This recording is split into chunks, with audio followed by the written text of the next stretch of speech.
the voice of the Blue Eagle.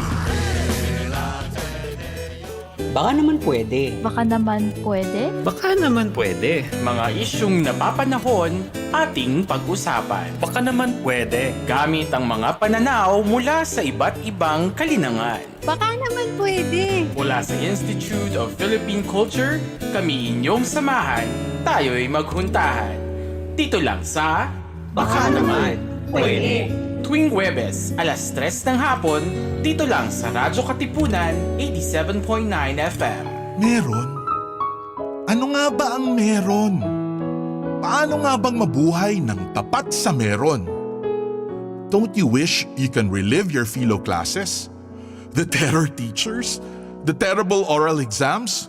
Or the even terrifying but liberating and life-changing aha moments? Lundagin mo, baby! Here's your chance! Lundagin mo, baby! Kasama ang mga pilosopong sina Jovi Miroy at Ron Capinding. Lundagin mo, baby! Leaping upward, leaping forward. Lundagin mo, baby! Leaping to greater heights, to greater wisdom, to greater magis.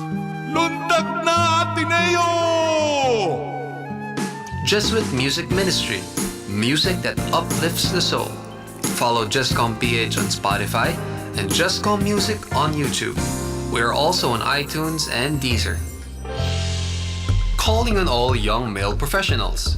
Do you wish to live an extraordinary life? Are you tired of the routine and mundane and long for a dynamic, adventurous, and even dangerous life? Do you wish to make your life count and hope to make an impact long after you're gone?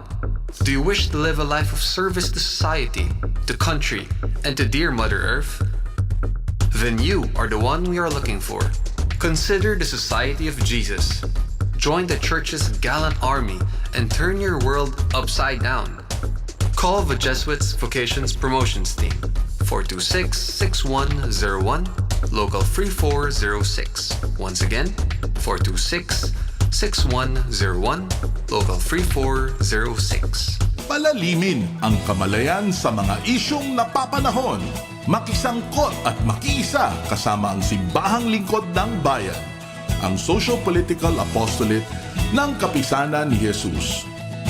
Ito ang Kwentuhang Bayan mula alas 11 ng umaga tuwing Biyernes dito lang sa Radyo Katipunan 87.9 FM. Dahil naniniwala kami na posible ang isang mas mabuting lipunan at maaari itong simulan sa isang kwentuhan. Get your daily dose of inspiration through our music. Follow Justcom PH on Spotify and Justcom Music on YouTube. Mga Katipuneros, it's time to level up! Your talk variety program showcasing the best in media and other fields. As we feature the most loved personalities and the best practices of what we truly refer to as Magis.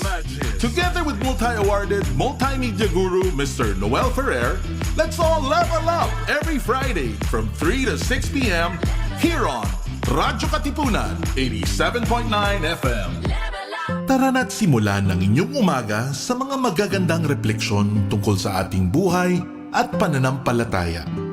Kasama sina Cardinal Luis Antonio Tagle, Father J. Boy Gonzales at Father Nono Alfonso ng Kapisanan ni Jesus, Father Khalil Yamado ng Manila Cathedral at Binibining Risa Singson Kaupeng ng Light of Jesus Community dito sa Kapit Pandasal sa Radyo Katipunan 87.9 FM. Radyo Katipunan. News, insights, inspiration. Radyo Katipunan. Down from the hill and down to the world. Radyo Katipunan. The voice of the Blue Eagle.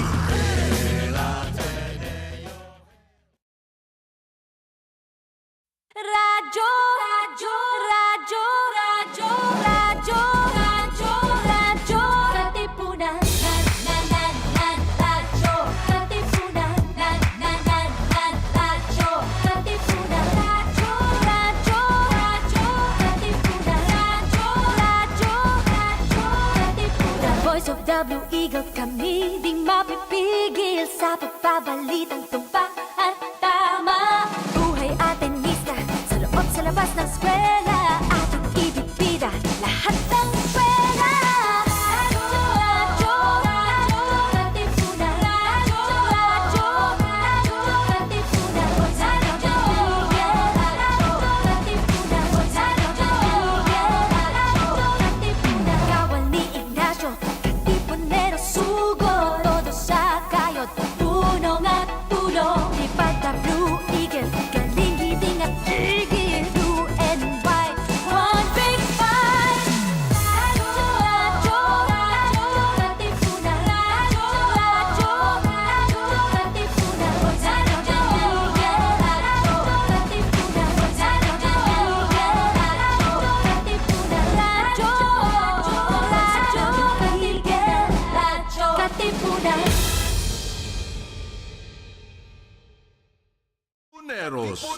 It's time to level up!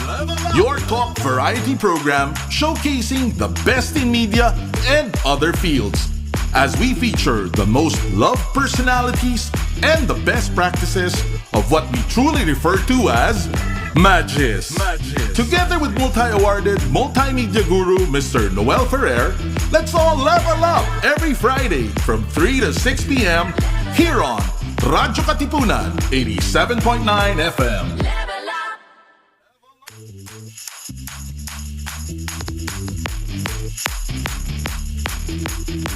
Okay. All good, all ready, and all the best. All caps, mga atenista, mga kaibigan, kapatid, kabarkada, kapuso, kapamilya. Hindi naanan nyo lahat yun. Dito sa Ateneo Campus Radio, it's time for us to level up. This is your talk variety program showcasing the best in media and other fields as we feature our most loved personalities and the best practices of what we truly call magits. So I am Noel Ferrer, 1989 AB Philosophy, nag-masters sa Communications. Nga pala, happy birthday to my teacher, Dong Puno, who's like with us, who was with us in media, a certain point. And let our guests be the ones to say their batches and their courses. I actually miss them because this is the first time they're together na magsasalita sila ng matagal. Kasi nakita sila sa TV recently, pero naglaro lang sila ng game. Dahil ka na bumati ng happy anniversary. Now, sino mauuna? Mas matanda, mas... No, I actually just miss them because yun, magka-batch po sila 1996 sa college. And what was that in high school? 1992 in high school. So, unahin natin, sino to? Yung unang dumating. Sige, go. Yung galing Makati kanina na nandito na maaga kasi yun. And I actually miss him also because he traveled the world before he finally got back here. But the last time he was here was during the bonfire in December. Here's Hans Montenegro. Good afternoon. Yay! Hi, Noel. Teka, wag kang ganyan kasi silence bell ang dating. Silence bell? No. Actually, it is when you want to like stress a point or like avoid a point. So, but in any case, how are you? Very good. What's good in you with Montenegro, Hans? batch 96, psychology. And batch then high 92, school. high school. Section what? D. Section D. Shout What's out. Ateneo all throughout? No, I went to Xavier for elementary. Yun na nga kasi in one of our talks, sabi mo, marami kang kaibigan sa Xavier. So, Xavier Elementary, Ateneo for high school and college, and then Santa Clara University in the States for masters. Ayan So, na. Jesuit. And doctorate. Jesuit through and through. Ayan na. Go. So, Diba? and here's another person we all miss. Galing ng Negros Occidental. Anong tawag mo? Himamaylan, Negros Occidental. God, sabi ko sa doon, bagay sa kanya talaga. Nangangampanya na po. Aga.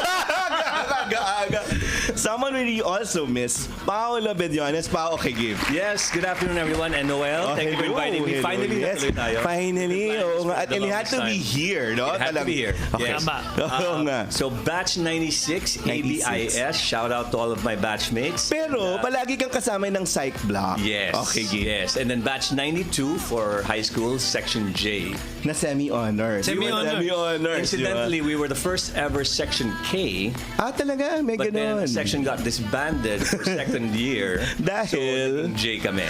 So na kasi ganon. E ako dati, tapos naging D.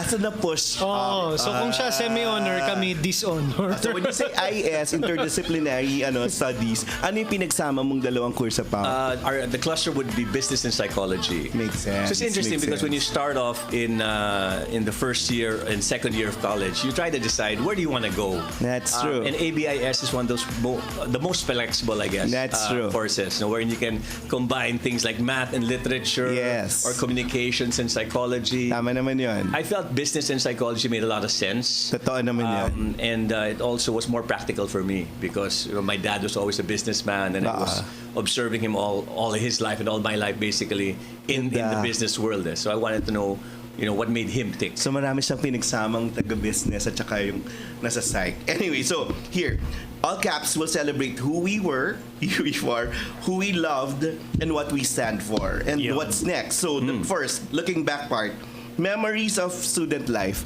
What kind of student were you? Wow. Were you diligent? Were you nerdy? Were you like... Yeah, I guess you can say I was I was aligned with a diligent group because it was always, instilled in me na I had to get good grades to get a good job. And the good grades had to start from high school, and then it had to continue in college, and then after that, You had any other options? Like kunyari, nag-exam ka ng UP or you wanted another course elsewhere or Ateneo talaga? Well, Ateneo was my first choice. But I did take the UP exam and I did pass there. But I started. Siya pala may loyalty award. Yes. I started Ateneo prep pa lang. Prep ka, di ba? Prep to college. Prep to college. Okay, so loyalty award. Unicorn na loyalty award. Ikaw, were you diligent? Were you like alam mo, I can't say it. I cannot say it with a straight face. I can tell you that I studied when I had to study, but athletics were an important part of my scholastic and life. you too, no? Because you said you were together in intramurals. Intramural football kami ni Pao, magka-teammate nung college. But I played for the school, both high school and college, for volleyball. For volleyball. Nung pinagpapaktisan kami ng ibang school pa. At sa College of Human Kinetics sa UP pa yung game. Ngayon, MOA na social na eh. While nagpa-volleyball, while Paolo played naman for the guitar for someone. Paolo was musikero si Paolo. Musikero ka na nun pa lang. So my history with music started with Sibol. Sibol. With Dulang Sibol. Ayun, kaya pala senti ka pa. Yun talaga. So Sibol kasi, you're required to learn an instrument.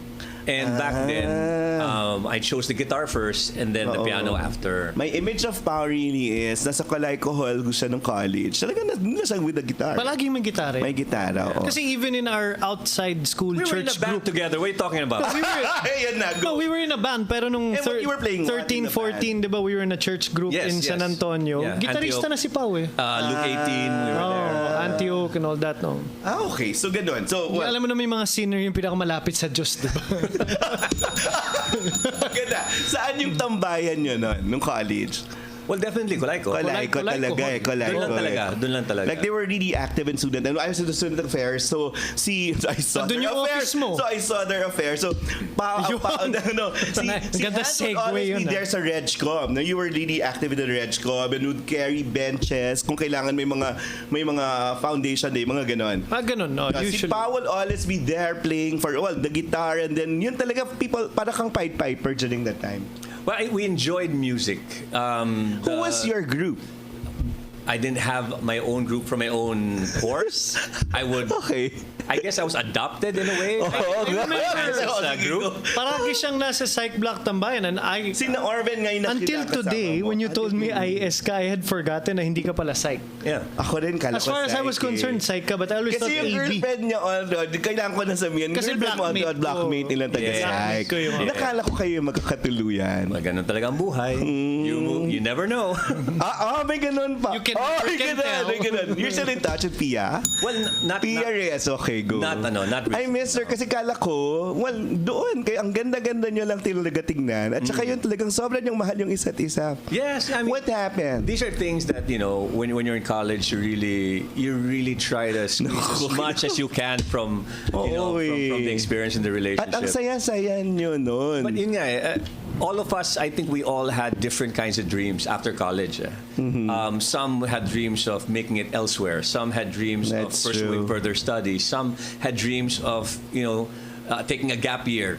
Others naman would like to probably look for a job agad and look for that security. Kasi tinatanong ng batchmates mo, si Pia wala kayong pinag-awayan, di ba? Wala masyado. Wala. At saka parang good memories of each other. All and she was memories. such a, di ba? All very good memories. Kayo talaga parang actually, the psych block still gets together until today. Like you joined them? We had kami ni Hans, we had a group of, we were 5.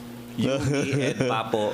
Jojo. Papo, my God, Papo. Okay. And we would travel to Jajangas and we would have like a wonderful summer there with Papo's parents. One of the most memorable vacations Papo ever. Isa, no? Yes, Papo. Yes. yes. Yeah. Who I still see until now, si Jojo Ampilocchio, he's in media. Yeah, I see. So I see him often as well. Si Ed lang, hindi ko nakikita. Si Ed ang nakikita ko kasi we both live in Salcedo Village. Okay. So, yeah. But that batch, whether we're solid, high school, no? That is a solid yung high school batch namin, ako at least in my opinion, mula nung plinano natin yung homecoming, ever since then, the batch has its own Viber group and we keep in touch a lot more now than we used to. Yes. So what characterized the friendship nung high school? Yun yung talagang mawawala. Well, hindi mawawala, di ba? Like even if you are in media or other fields already, iba talaga yung binabalikan mong barkada or kaibigan nung high school pa. Iba. Tsaka hindi mo maintindihan yung impact ng homecoming until it's your batch. Because I've been to a few of the other homecomings before our batch. Then it feels like one big party. Pero kami pa yung kinuhang host for our homecoming. That's right. Iba yung hatak, iba yung The pressure was different. Sapul sa puso. And the references. Yeah. Talaga. Tsaka yung you banded together to make sure that it was a good homecoming, that you had the funding, the pledges, you raised the funds. And then may pride because you're turning over a check and then you're helping the next batch after you, di ba? So it still happens now at saka binibigyan nila ngayon Jesuit aid. Ibang klase yung feeling na you really are a community again. That's true. Pero ano yung mga concerns ng batch nyo ngayon when you like meet again? Well, normally what we do is for the Viber group, aside from the usual birthday greetings and whatnot, That's true. if there are any batchmates that require any medical assistance, any medical may advice, ganun, or sometimes even financial may health support. component na lahat ng mga talks, di ba? Meron kasi, nakaranas na rin kami ng mga batchmates na nauna na sa amin. So eventually somebody said, guys, may nangyari, can we raise funds for, let's say, masakit man na doon na lang nangyayari, can we raise funds for his hospitalization or his funeral? That's true. Yes. So finally, somebody in the batch said, maybe we need to put a fund together to help, our other batchmates, which of course. So, yan yung hindi mo mawawala talaga dun sa yung malasakit mo dun sa match mo. At saka yung affinity na kahit nasang field kayo, nagsasama-sama. Actually, pag magsama-sama, nobody cares what you do for a living. That's true. You're transported back to high school. Right. And in fact, the personalities remain the same. That's true. That's true. The personalities are absolutely the same. We talk about all the time that when we're together with our batch, walang CEO, walang negosyante. There's no, it doesn't matter what you do in life. At walang personal na interest. Walang hindi yun yung pinag-usapan. I remember I enjoyed that part na nobody came into the reunion wearing their title on their sleeve. Right. Parang lahat tayo yung mga gago pa rin from high school. Diba? Enjoy pa rin. It was just about having fun. That's true. Which, in this day and age, that's rare na Right. Parang may agenda pala. Totoo yun In fact, I think it naiisipin mo yun, parang bakit kaya mi-meet nito, no? Pero dito pag ganyang reunion, wala. It's basically an unspoken rule that you do not wear your rank on your sleeve. And everyone understood that. And if anyone even tried to cross that line, that person will feel it off. Not here, buddy. Not here. I mean, this is not the time nor the place. But how different is it with the college batch? Parang iba ba? Like from the high school kasi parang mas kababata, sabay tayong lumaki, parang ganon. Sabay tayong nagloko, parang mga ganong klase. Paano college medyo kakaiba? College kasi, like it or not, may pressure na what are you going to do after college, diba? There's a countdown to improve your kasi kung yung high school, mag-aral ka para maka-college ka. That's true. Sa college, mag-aral ka kung ayaw mo magutom. Totoo yun. Diba? Or ano yung gagawin natin sa buhay. Totoo yun. But one of the insights that I guess you can glean from our batchmates in high school, those who were notorious back in high school, those who this is interesting. Those who sabihin natin, for lack of a better term, maparaan o madiskarte, sila yung they're the ones who succeed. That's true. Yes. That's true. I agree. At ang sabi nga ngayon, yung range ng pwede mong hindi yung specialization na ngayon. Those people who can do a lot of things are the ones succeeding actually. Correct. Hindi yung brilliant, parang gano'n, but only doing one thing. Ngayon kasi multitasking yung mga tao. I mean, kung tignan mo si Pao went the arts, entertainment, but did business. And I went corporate. Yeah.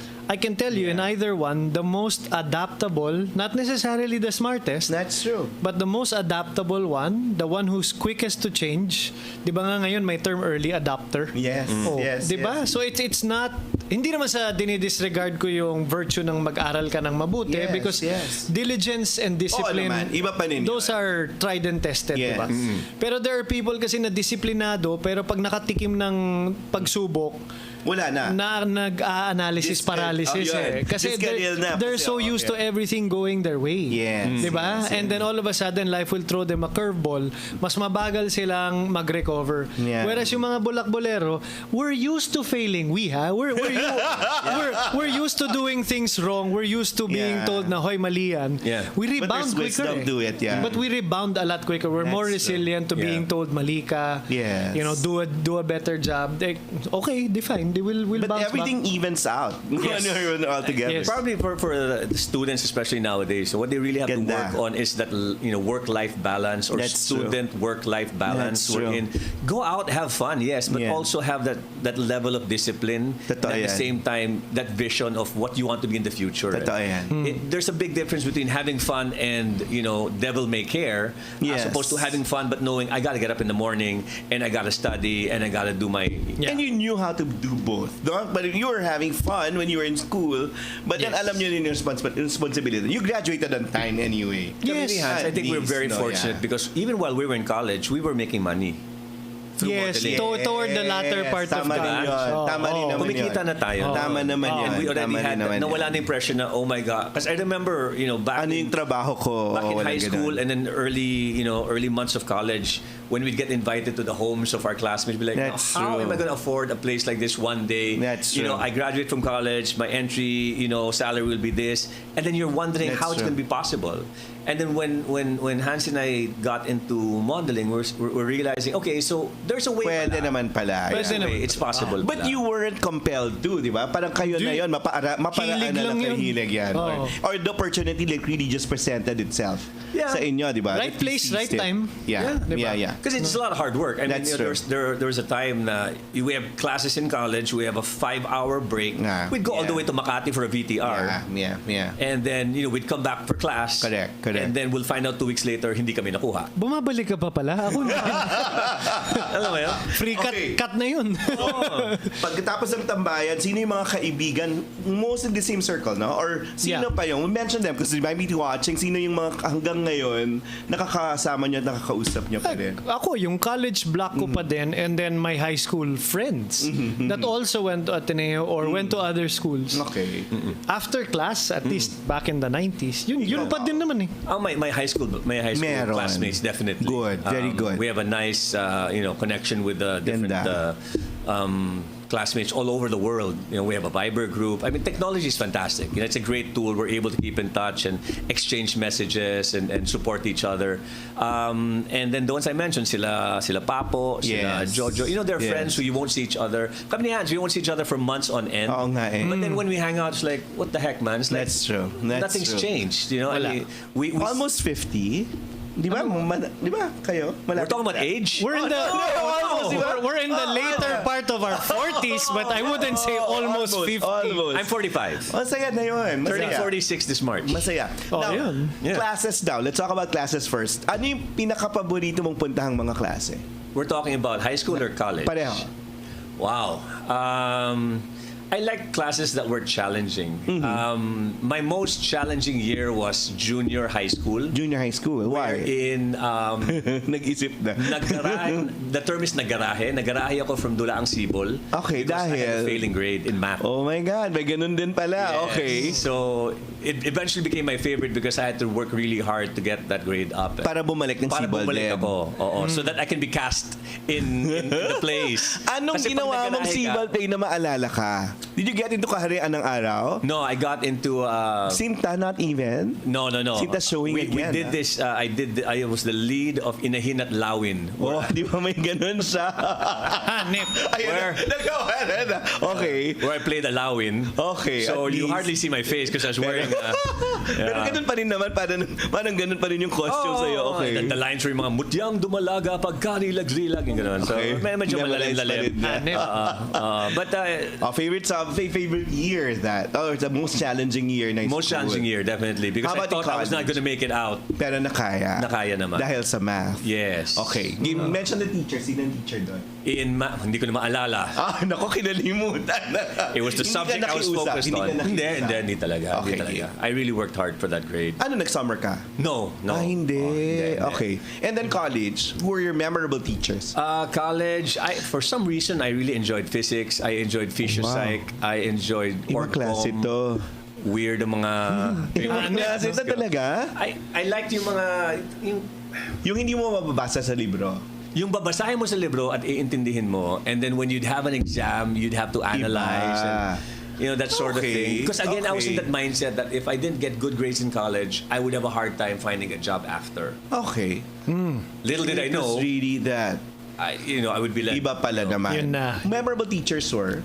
In college? Well, definitely, ang high school muna si Mr. Pagsi. Of course. Who was my mentor. Who's 90 plus but still very active. Still very Ibang active. klase, I mean, you gotta... And remembers your name. Yes. Lucid. Yes. As in And lucid. remembers certain incidents with you. Correct. He'll remember certain things, and then both fond and not fond memory. Ayan na. But you laugh about it. That's true. You That's laugh true. about it. Mr. Paxi, who else? Mr. Brazal, definitely. Okay. Si Meng de Gia. Okay. These are people who, even after, they would still, instill the life lessons here and there. It's very important that once they're your teacher, they'll always be your teacher and mentor. That's true. They'll always have that kind of relationship with you. Hindi ko magawang tawagin si Ma'am Meng na Meng. Dahil? I still call her Ma'am. Ma'am. Pa rin. Ikaw high school, go. English Lit, Exi Abola, third year. Still there. Hilda Kapawan. Yeah. Yes. Trigo, Greggy Orara, may he rest in peace. Okay. Diba? I remember those extremely well. Okay. Raymond Sanchez, first year. Yes. Father Waynes. Why? Parang are these the people, the mga strict na mga teachers? Kasi sa dalawang schools of thought, no? Isang strict na na professor na maalala mo, or isang komportable ka and you're more open to learning? No, I've discovered about myself then na parang whether you are strict or whether you are casual, the teacher for me makes the subject. Okay. Right? And how you teach it, if you make the subject matter come alive, that's more important to me. Kung strict ka, wala akong pake. As long as you're not boring. Totoo yan. Ngayon, kung casual ka, pero wala namang katori-tori yung pagtuturo mo, it won't matter to me kasi wala akong mariretain eh. Tama yun eh. Yung parang a teacher who's so empowering that even an average person can feel na he can be better. Correct. Because, case in point, I was never a fan of history, but my highest grade in college was world history under Father Leonard. Okay. That guy was part of history. That's true. So memorable teacher ko si Father Leonard. Industrial organizational psychology in senior year. Actually, yan ang hindi ko na. Senior moment na yan. Because that one, I was BS Psych, and my intention was really to go into clinical psychology. Yes. But IO suddenly opened my eyes to the world of HR. Yeah. Which I ended up making a career That's in. That's true. Marivic Gustilo was also a standout teacher for me. So, ano yung mga klase ng teacher yung na-drawn kayo? Those are the ones who inspire you. Di ba mga teachers magiging terror. Pero they're the ones who make you feel good about yourself and make you achieve something. I enjoy the teachers who, I can't really mention any names right now off the top of my head, but I really enjoy the teachers who would keep you on your toes. Especially those who, once there's a class, once it begins, you know that at any point in time you could be called, and if you don't answer properly, you're screwed. May ganon. Okay. Those are interesting. And then so gusto mo yung natatakot ka rin? Yeah. Okay. Because, that's the only way that you can actually have that certain sense of discipline coming to class. That's true. And then there's also those teachers who, their personality during class is different outside. Sa labas. And then you can enjoy conversations outside and whatnot. And when you get back to class, it's all, all business again. Pero may gano'n na wala ka na sa school pero kausap mo pa rin yung teacher. Meron. Na-consult mo pa rin yung teacher na Meron. They join us in reunions. Meron. They make it a point to show up and Galing. Ikaw, For me, it was, again, if it's a subject that like history. Yeah. For me, hindi ko naman magagamit yan, but it's educational. That's true. But Father Leonard told history like a story eh. Yeah. You know, You're nakatulong good to din that he was part of the Second World War, diba? Yeah. But what I mean is yun nga, so how do you make this come to life? That it's not just names and dates and events, right? Right. They were And then for the subjects naman na alam kong posible kong gamitin sa future, what was important for me is, as a teacher, aside from teaching the subject matter, can you please expound kung paano ko magagamit sa Magagamit in buhay the yan? future. Give me an example of a real life scenario where magagamit ko yan. So Yeah. si industrial organizational, Doon mo ayan. nakita. Right. I'm still dying to see yung kay Gustilo, talagang paano mo magagamit yan, That's 'di ba? So true. I guess as I've discovered myself in the last 4 decades, it's really, I'm a pragmatist eh. Hindi naman yung the end justifies the means all the time. But my point is, paano mo magagamit to? That's true. Right?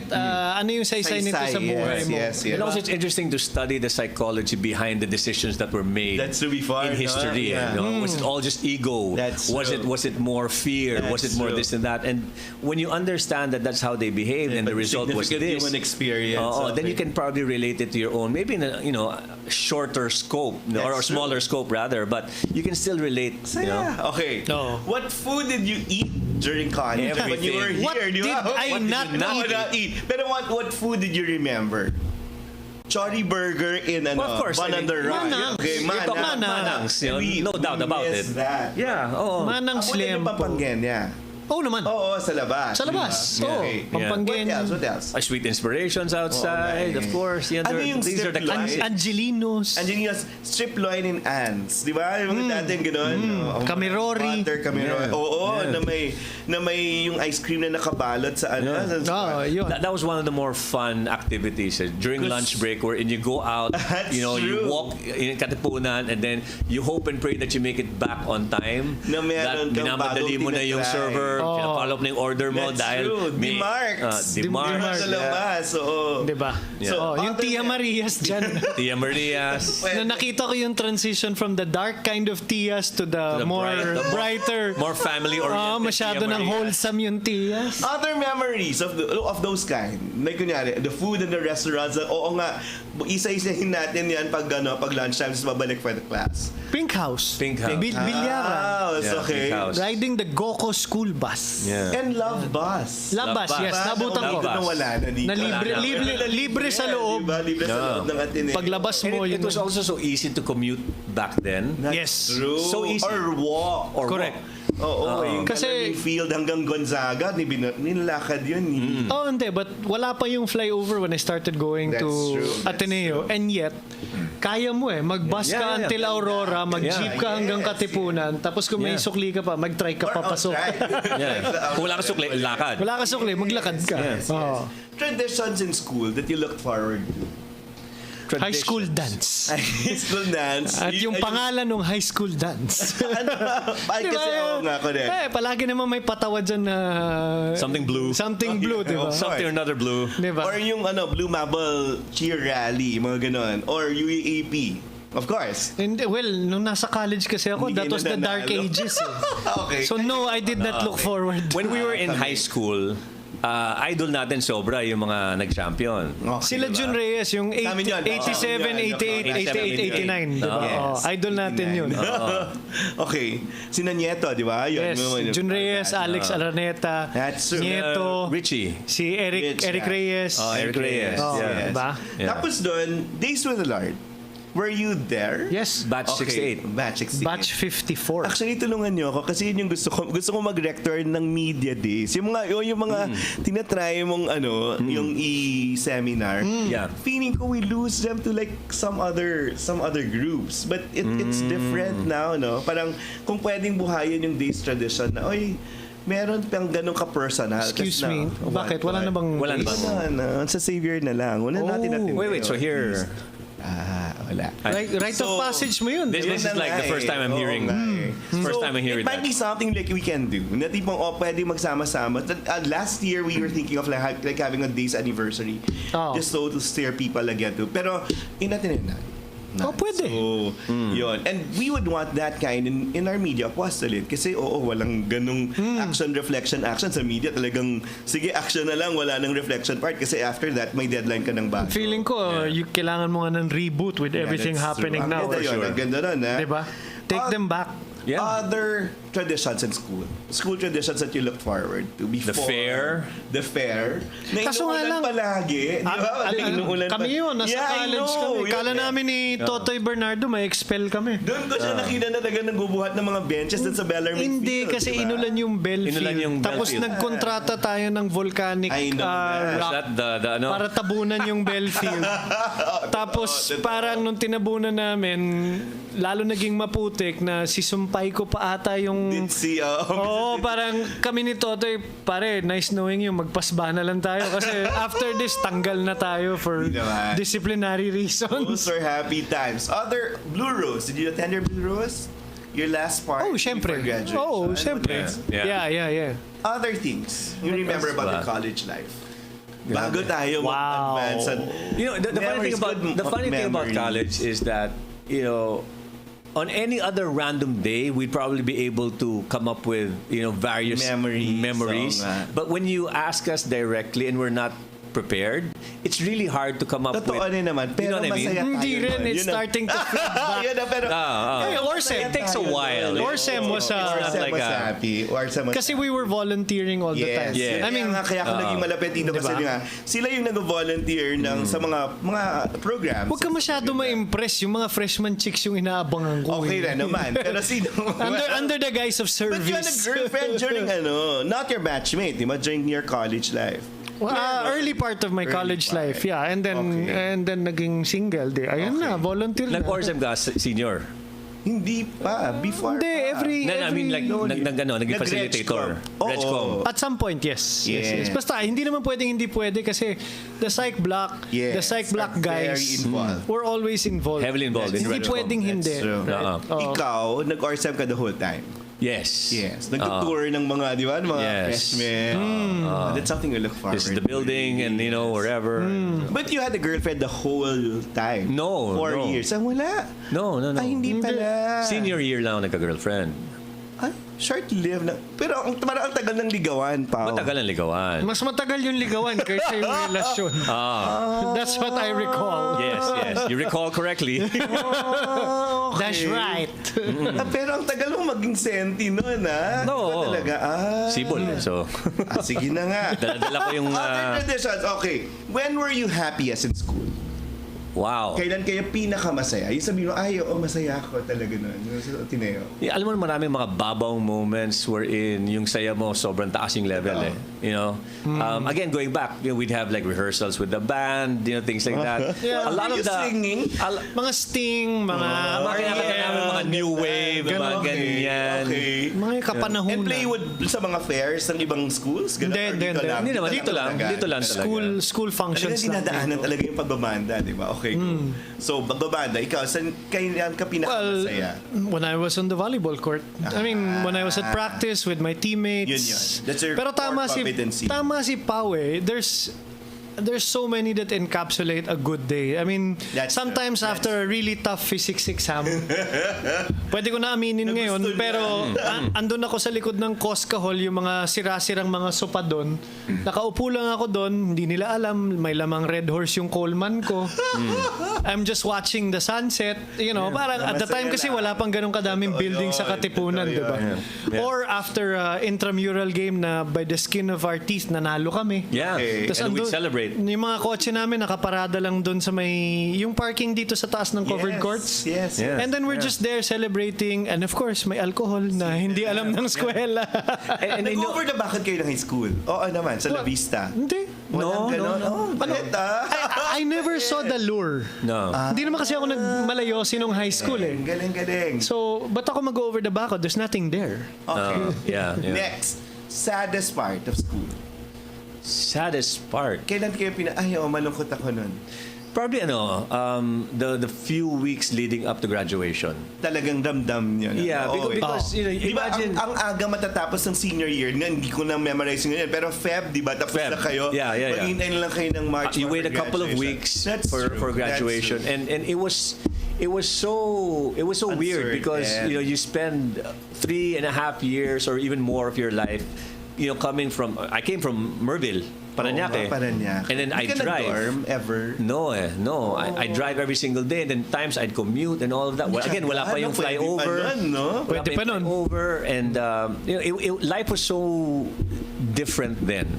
I wouldn't say better, but it was way different then. You were Blue Ridge Simpler. before? Where were you? No, that area? no, more like the Green Meadows QC Green Meadows, area. yes.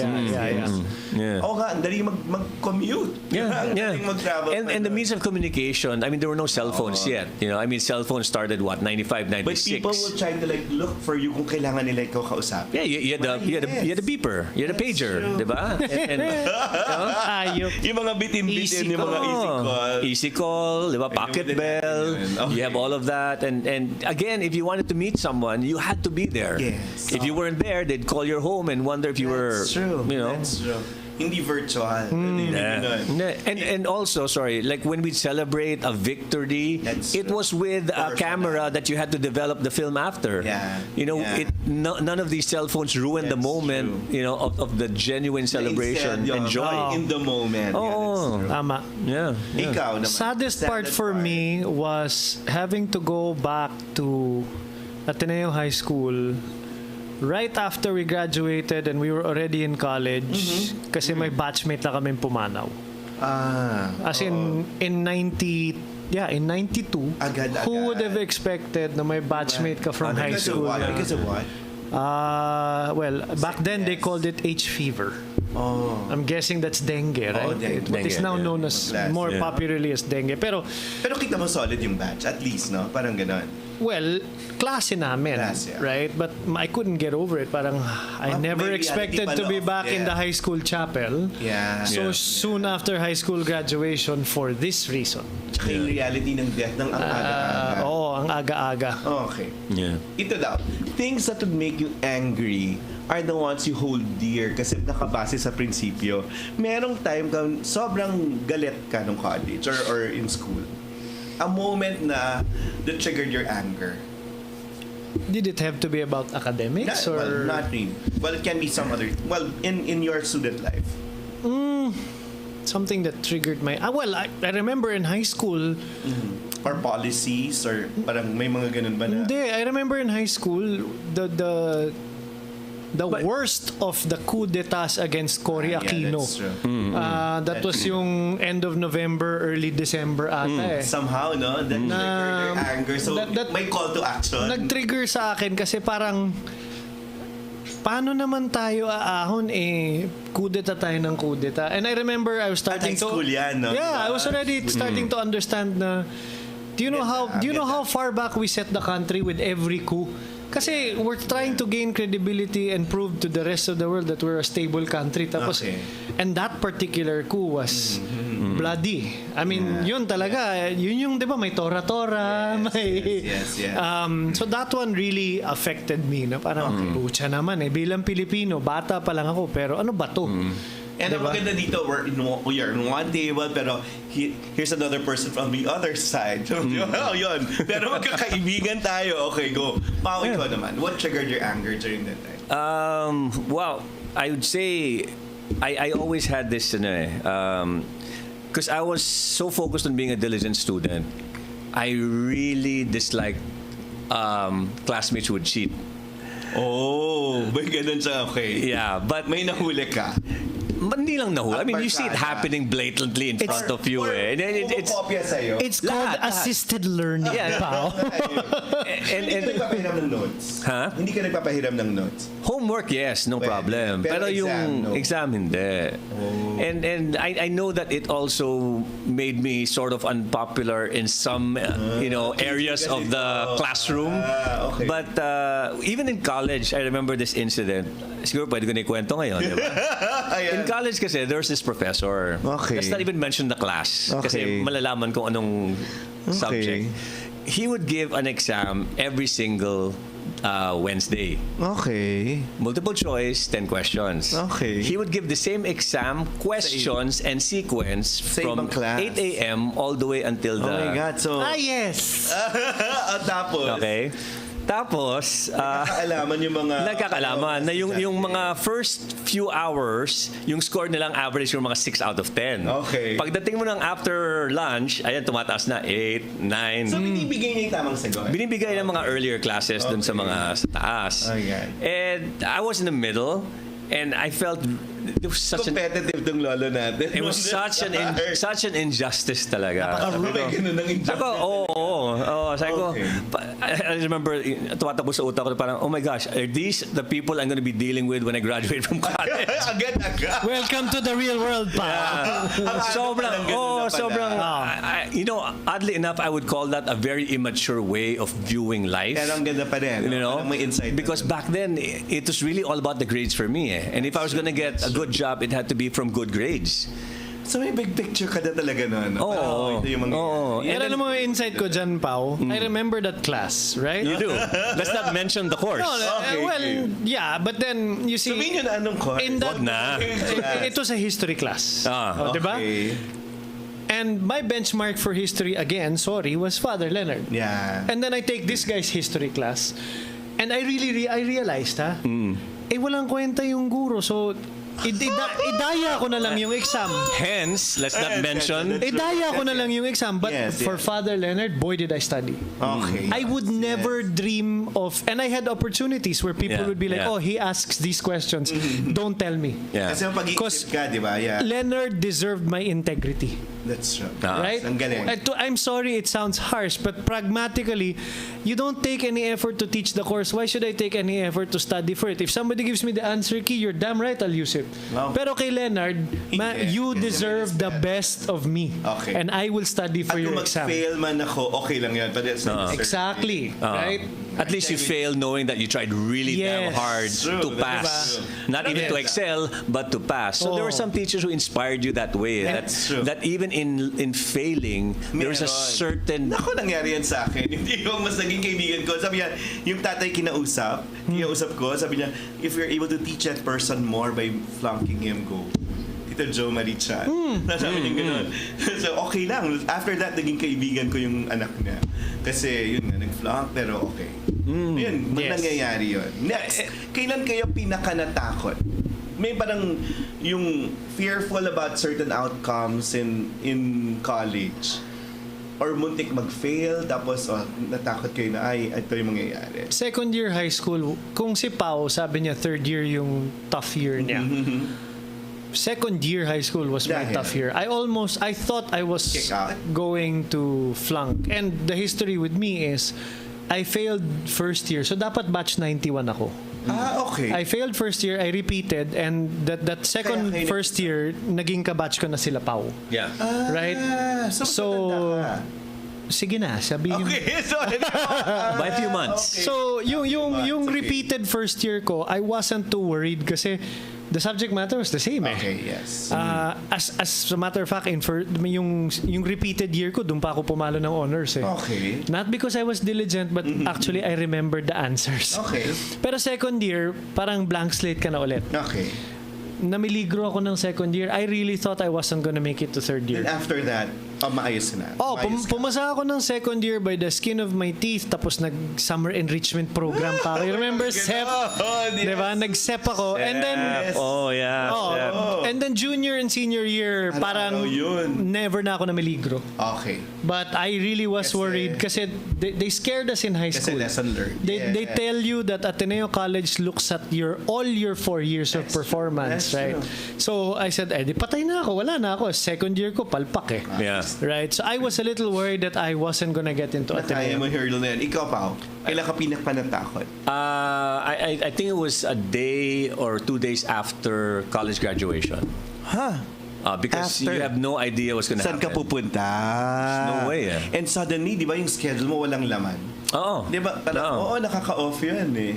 And you're wondering, how long But even if you were working already, you're earning money? There's nothing regular about that. Yeah, that's true. I mean, that's very unpredictable. It also depends on, for example, if it's modeling, it depends on the clients and what their inclinations would be at that time. So there was no guarantee that we'd be, set for even a few months. Yeah. And it was may takot daw. really scary because I mean, us, we're guys, and at that time, we didn't want to live with our parents anymore. You know, the thinking was, you know, gusto mo bumukod na. Pero ang kaibahan ng Ateneo, yung placement office will also like give you options. Or you never want those. Yung nothing. No. Gusto nyo, yung field na gusto mo talaga nagpasok. So it was hard. Well, it was. Next, competitive. When did you feel most competitive? Ikaw yan, very competitive ang lolo mo. Yun. Saang part ng school life mo naramdaman na ang bata pa lang, nga, I want to be better? Yeah, I think even if you look at grade school, I mean, the way it's set up, wherein you have a top 1, 2, 3, you know, I mean, it really sets you up for that kind of Na-imbibe mo yan? Naramdaman mo yan? Yung pressure? Definitely. Okay. Definitely. Okay. And you know, even my mom, I remember my mom was back then, she was a bit of a chain smoker, and I really didn't like it. And then she'd go, pasok ka sa top 5, I'll stop smoking. Oh my God, so ganun yung ano. Ganun yung motivation. So go, you know, and at least I had the you know, the metrics you know, to determine if I did, you know, reach that level that she wanted. And it was so, I know it was so different because, you know, you're beside classmates, and then, you know, it's like you're in the trenches together, but at the end of the day, who has more medals? Who has more? Saya. And it was so different because when you enter high school naman, the mindset is a bit of the opposite because mas achievement-oriented yung grade school. Grade school is more achievement-oriented. In high school, it's more of like, andyan na yung mga hormones So it's more of like, you know, what can we do to enjoy this day even more? You know? And then, if you look at the grades, it's more of, okay, what's affect sa grade yung hormones? What's the barest minimum so that I can get by and I can pass this year? And be happy pa rin. And then you'll see it in your classmates that there's a certain percentage and they're just focused on grades, and then there's they're just focused on making sure that they pass the year. Ikaw? I was in between. Okay. I was in between. So balance pa rin. Because I had CBOL. Yun na yun. Pero hindi ba required din naman kayo to like have your hormones checked in CBOL? Di ba? Parang... well, yeah. Meron bang ganun? Oo. Sinatanong kung nagre-release sila or we had to make sure na... Well, not one overtly asked, no, but it was basically... My God, I had to say it. No, it was a very subtle way of, you know, saying that, you know, as much as possible, you try to stay pure in your intentions. You know, especially we were young, we were going to soirees, we were going to all of these, you know, get-togethers and whatnot, meeting the opposite sex. And, you know, dala namin yung CBOL. That's true. Since dala namin ang CBOL, we had to make sure that when we represented CBOL, every time we go to these events, that we were... Parang nagre-retreat. Parang naka-retreat. Ikaw naman? I had no such moral obligations. And so? Well, again, you know, my outlet, at least throughout my Ateneo life, was athletics. Yes. So I guess, you know... So dun yung hormones? Yeah, yun yung release ko. That's testosterone right there. And then yung coach namin, coach din ng Merinol team. So I had I had enough stimuli, right? Yeah. To the point that when I got to class, I didn't feel like I needed to compete with... Right. I didn't care. I was happy for the people that were getting high grades. I just made sure that, I think, the message to me kasi with my parents were, don't be happy with pasang-awa. Okay. Yeah. Right? So wag ka naman dun sa bare minimum. Pero hindi naman. But I mean, my father and my mother never looked at me and they said, dapat 4 kid ka. Hindi naman. Right? Kasi they understood. And they said, you know, I'm also equally happy that you've found your calling in a sport. Right? So kasi sabi ng mom ko, you know, in the corporate world, it's the well-rounded ones that are... So, dinamdam ko yun na parang, di well-rounded. We play hard and we study hard. Well-rounded at saka madaling mag-cope dun sa losses and wins. Tapos parang ganon. Parang, on one hand, your parents are telling you, you know, study well, do good grades. But on the other hand, you hear them talking among themselves with their mga college barkada. And then all of them, you hear them saying, alam mo, college was the best time. We didn't realize how ignorant we were. We wanted to finish college. We wanted to join the workforce. And you'll never get that environment again. Now, thankfully, I heard that while I was still in college. So sabi ko, why don't we live it? So yes, I absolutely made sure there was balance. Last one. When did you feel most loved when you were in school? Kailan yung parang, ay, ang saya ko dahil feeling ko appreciated, valued. Kasi yung babalik-balikan mo kasi when you were in media already, parang people will just give you the things you want to hear sometimes. Sometimes, sa professional field, di ba? Parang, pero ito walang interest yung mga tao. They just like give you that affirmation or that support. Kailan nyo naramdaman yun? For me, there was both collective love that you would feel from your barkada, and then there'll be also that individual love you'd feel from the various people in that group, no? And the kind of support group that you really need in college is not the kind na they're just a shoulder to lean on and an ear. Hindi, it has to be a lot deeper than that. At saka kahit anong napagdaanan natin after college, nandyan pa rin sila. Yes. Ibang ganon, ibang klase. Ako yung psych block ko, I consider myself fortunate. Kasi we all studied it. Most of them went on. Lived it. Yeah, and most of them went on to med school. Right? But pero grabe, if you're yung mga tao dyan sa med school, di ba? I think for me, I felt quote-unquote loved is when I was with the college block, when we were doing something, anything collectively, whether we were volunteering in Regcom or we would plan one of our block outings or something, or we'd get together in somebody's house or we'd go out of town as a block. That to me was where I felt really, really part of a bigger whole. Na I'm home. Ang ganda, di ba? It was my block talaga, may psych block. Kasi sa eskwela, parang affirmation, value, putya, pakialam ko sa'yo. And you don't know that, ang dami na nating pinagdaanan after college, pagbalik mo dito pa rin, yun pa din. Parang walang judgment, walang kahit na ano. Parang, wala. Nandun, pantay-pantay pa rin. And when you have reunions, ang nila, welfare mo. Yun, parang yung well-being mo, yung nila, hindi. Yun, then you feel that. It's not a pissing contest, kumbaga. That's true. And that's something that makes you look forward to the reunions. When it's not that, when it's really looking out for welfare. How are you? Are you okay? Hindi pala kayo ganyan. Kasi some people resist mga attending reunions. Di ba? Growing up, when you'd watch movies about Western high school reunions and the dread of going back because either the college jock or the high school jock or the high school bully will still pick on you. The girls that used to pick on you will still pick on you. I find that never happened in any of my reunions between Xavier, Ateneo High School, even college. We looked forward to seeing each other again. Okay, game. Marami na tayo na pagdaanan after college and we'll talk about that and the support you got from your batchmates after just one song na lang from the last CD na na-release. Probably the tanging yaman song na pwede natin i-play. Okay, balik Ateneo. And then we talk about our professional lives and what happened to that in a while. Game. Okay. Now we go to their life after graduation. Ayan, mas juicy kasi sabi ni Hans, napaka-safe nung nangyari. So you both went to media. Tapos nun, kakaiba yung path. Because si Hans went first, no? To do Easy dancing. Okay. Why that? 96. Okay, why that? I got approached at the time. I don't even remember who presented it to me. Okay. One of I'm not sure if it was June Rufino of channel ABC 5. Yeah, parang I just got asked, would you be open to hosting a dancing show? Okay.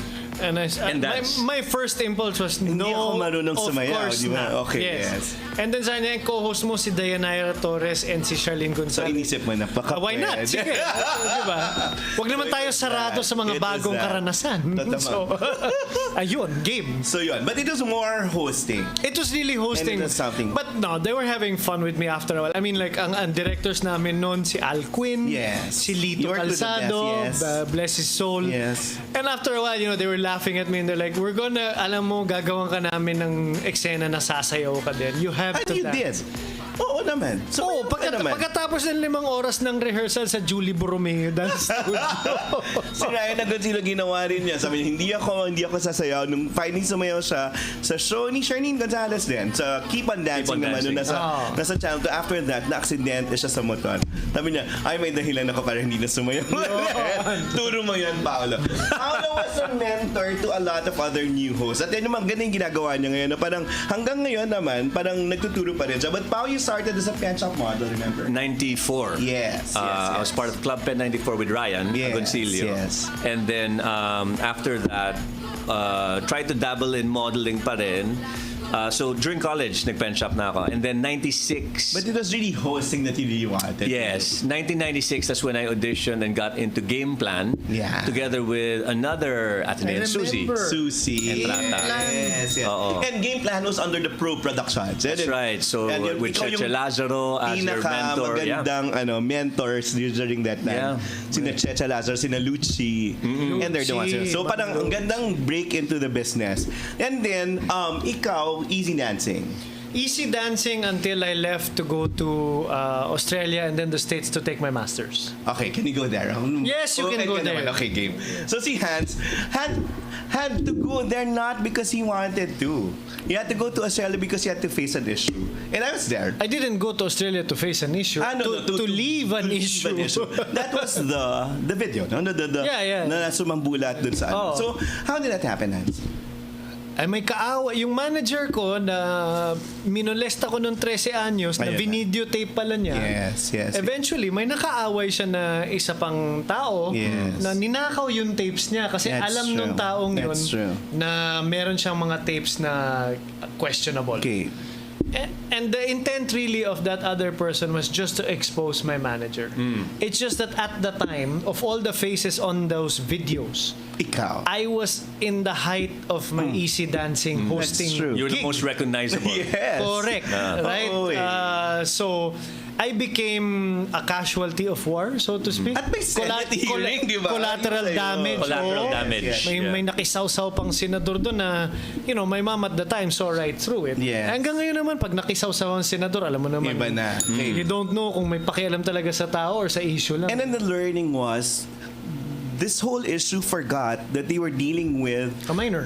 You were like, how old? So I became the one in the spotlight when I was the one that was actually molested. Yes. Diba? So parang, of course now, in this day and age, we're a lot more protective of the victim. That's true. That's true. So, chalk it up to... Nung nangyari yun, Hans, how did you make sense out of like what happened?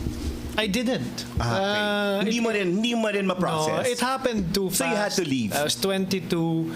My mom did what she thought was best, which was hindi ko papayagan na gawing pawn. That's true. Yung anak ko ng mga senador na gusto magpabango. That's true. Diba? So I'm not gonna. So she got me out. Okay. She got me out of the country na parang leave it na. And that was a good decision. Although, you were telling me at a certain point, parang, Mom, bakit mo ko paalisin? Baka admission of guilt. Yes. And everybody else within the showbiz industry said the same thing. Yeah. Na pag umalis ka, lumalabas guilty ka. Right? But because you're open to like facing all those during that time?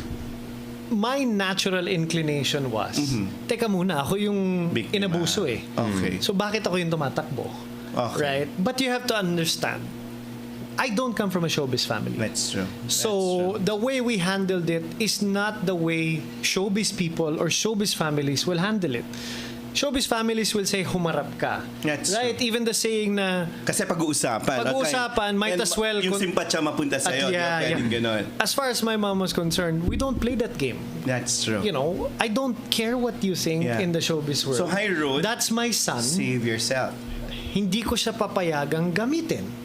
That's right? true. So I'm getting him out of the country, and as a mom, she is entitled to that decision. But you never had a chance to like tell the people how it happened. You never knew that the video was on. No, I didn't. Hindi talaga. Hindi talaga. Okay. So na medyo nabigla ako. I think Corina called me on one of her shows. Then I said, stop. Diba? And then something, whatever. The only time I really had a chance to explain it again was when I came home from the States and I went to my trusted friend Paolo Bediones, who had, what was your afternoon show? Extra. Yes, and that's where I was comfortable. Yes. And, naman. And 5 years later or 6 years later, I was comfortable talking about it, because that's what I would have wanted to do when it first came out. With the late Bayani San Diego.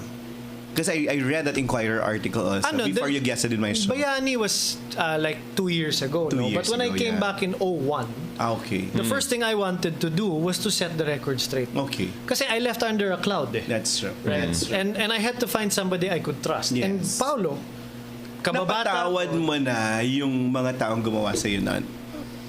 Patawad, yes. Kalimot, never. Okay. Okay. So you have to tell the people that umalis ka not because you wanted to. Your parents. It was the right or wrong. It was the decision of the family at the time. I look back on it. It's easy to say could have, would have, should have. But and the loneliest Christmas you said nung nasa Australia. Kasi it happened mga October. Yeah, that's true. But you look back on it and you look back at where my life is gone. I won't be where I am today if that hadn't happened. That's true. That's true. And so the saying goes, a lot of your growth is through experience, some of it through pain. That's true. A lot of it through pain. A lot of it through pain. Pao, insights on what happened to your friend, to our friend here. Well, when I was playing two roles, a spectator and then a friend. Yes. As a spectator to this, circus that was going on, I really felt bad for what was going on. And I said to myself, it was so unfair. That's true. That he was the one who had to leave. Yeah. And I remember talking to some of our fellow models at that time, and we were discussing how, it cannot happen this way because his star was rising. That's true. And all of us, we were like, I remember I was talking to him, we were so excited for him. We're like, imagine mo dati kasama lang natin sa mga VTR yan. Ngayon, he's on TV. Na siya. And we know he can contribute a lot, lalo na sa talk part, opinionado tong tao. It was something that we felt really bad about. And then, I was so glad that when the time came, he said, you know what, I want to talk about it and I want to clear some things out. And at the same time, I want to get back. And I told him, bro, you leaving and you coming back is probably the best thing to happen because you're able to give people time to rest. That's true. From the issue. And then when he came back, I remember he made something of himself. Yes, and I went. I remember that time. It was a while since I felt so excited about both a friend coming back and then a friend wanting to be in the industry again. Yes. Because yung industry natin, hindi siya madami. Yung industry natin maliit eh. That's true. And it's nice to have someone who he's got your back. That's true. And that's how we are. Kaming dalawa. We have each other's back all the time. That's true. And I wanted to have someone, with me also. So there was a sort of a vested interest on my part that I wanted my brother with me. That's true. But at the same time, if I was gonna be, hindi niya alam, meron pa rin pala siya mangyayari sa kanya. So it had to be. But it wasn't. Well, hindi naman yun yung dahilan. Nauna lang ako. He paved the way, basically. No, but anyway, but yun nga. But your best weapon, as I was telling you, best weapon is also good work. And what you did was, yun nga, parang you decided to go to the US and finish your master's in psychology. Psychology, in HR. Santa Clara University, San Francisco, na Jesuita nga. And then after that, came back. Yeah. Okay. Nag-HR ka dito. Well, I went back into Unang Hirit and I went back into the industry. Okay. It was only siguro 01 ako bumalik. Nung 04, corporate. I was starting to decide whether I was going to go full blast in entertainment or even news or even hosting or if I was going to go back to corporate. At the time, binili ni Tony Boy Cuangco ang ABC5. Medyo nagrigo doon siya ng mga officers doon and there was an HR opening. Right. And so, you like that? Nagpresenta ako and thankfully I was given the opportunity and it was the best middle ground kasi HR ka nga pero HR na TV network. That's true. So malapit pa rin ako sa studio kasi I still did presidential election coverage, PBA, diba? Yung HR office is right next to the News and Public Affairs office in the Novaliches station actually. So ayun, I did several years. It was still media apostolate. Yes, it was still media and HR until eventually I went into the BPO world now by 2006. Okay. Pao, the transition was different. Yung maganda nga, parang nag-hosting seminars, nadanasan niya lahat ng formats, di ba? Yes. So, kailan ka pinaka-comfortable? Yung peak mo, I guess, when you were doing Extra Challenge. Extra Challenge, definitely. That was the peak. My break was the Binibini Pilipinas. Yeah. Which was in 1998. Yes. And then Extra happened that, and then I did Showbiz with S-Files. Yes. And then Extra Challenge from 2003 to 2006. And then Survivor. And then Survivor after That's that. it. Yun parang, those were the days when parang lahat ng formats na gawa ni Pao, and then in the end, parang, uy, tumatanda ako.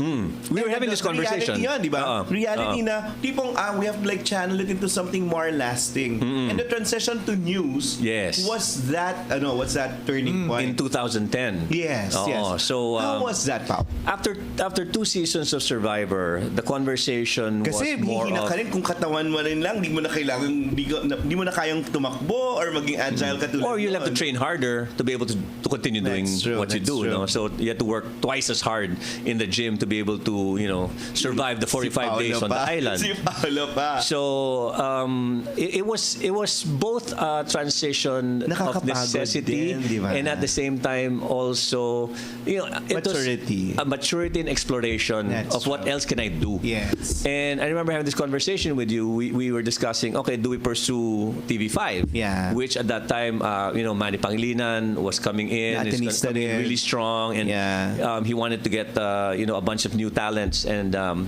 it was such a career change for me that I couldn't help but say, okay, let's leave our comfort zone and then let's jump into this new adventure. And news was something fascinating, lalo na for people who are maturing. Yes. You learn a lot of things. You learn especially the word integrity. That's true. Is probably you like that too, no? To be in the news.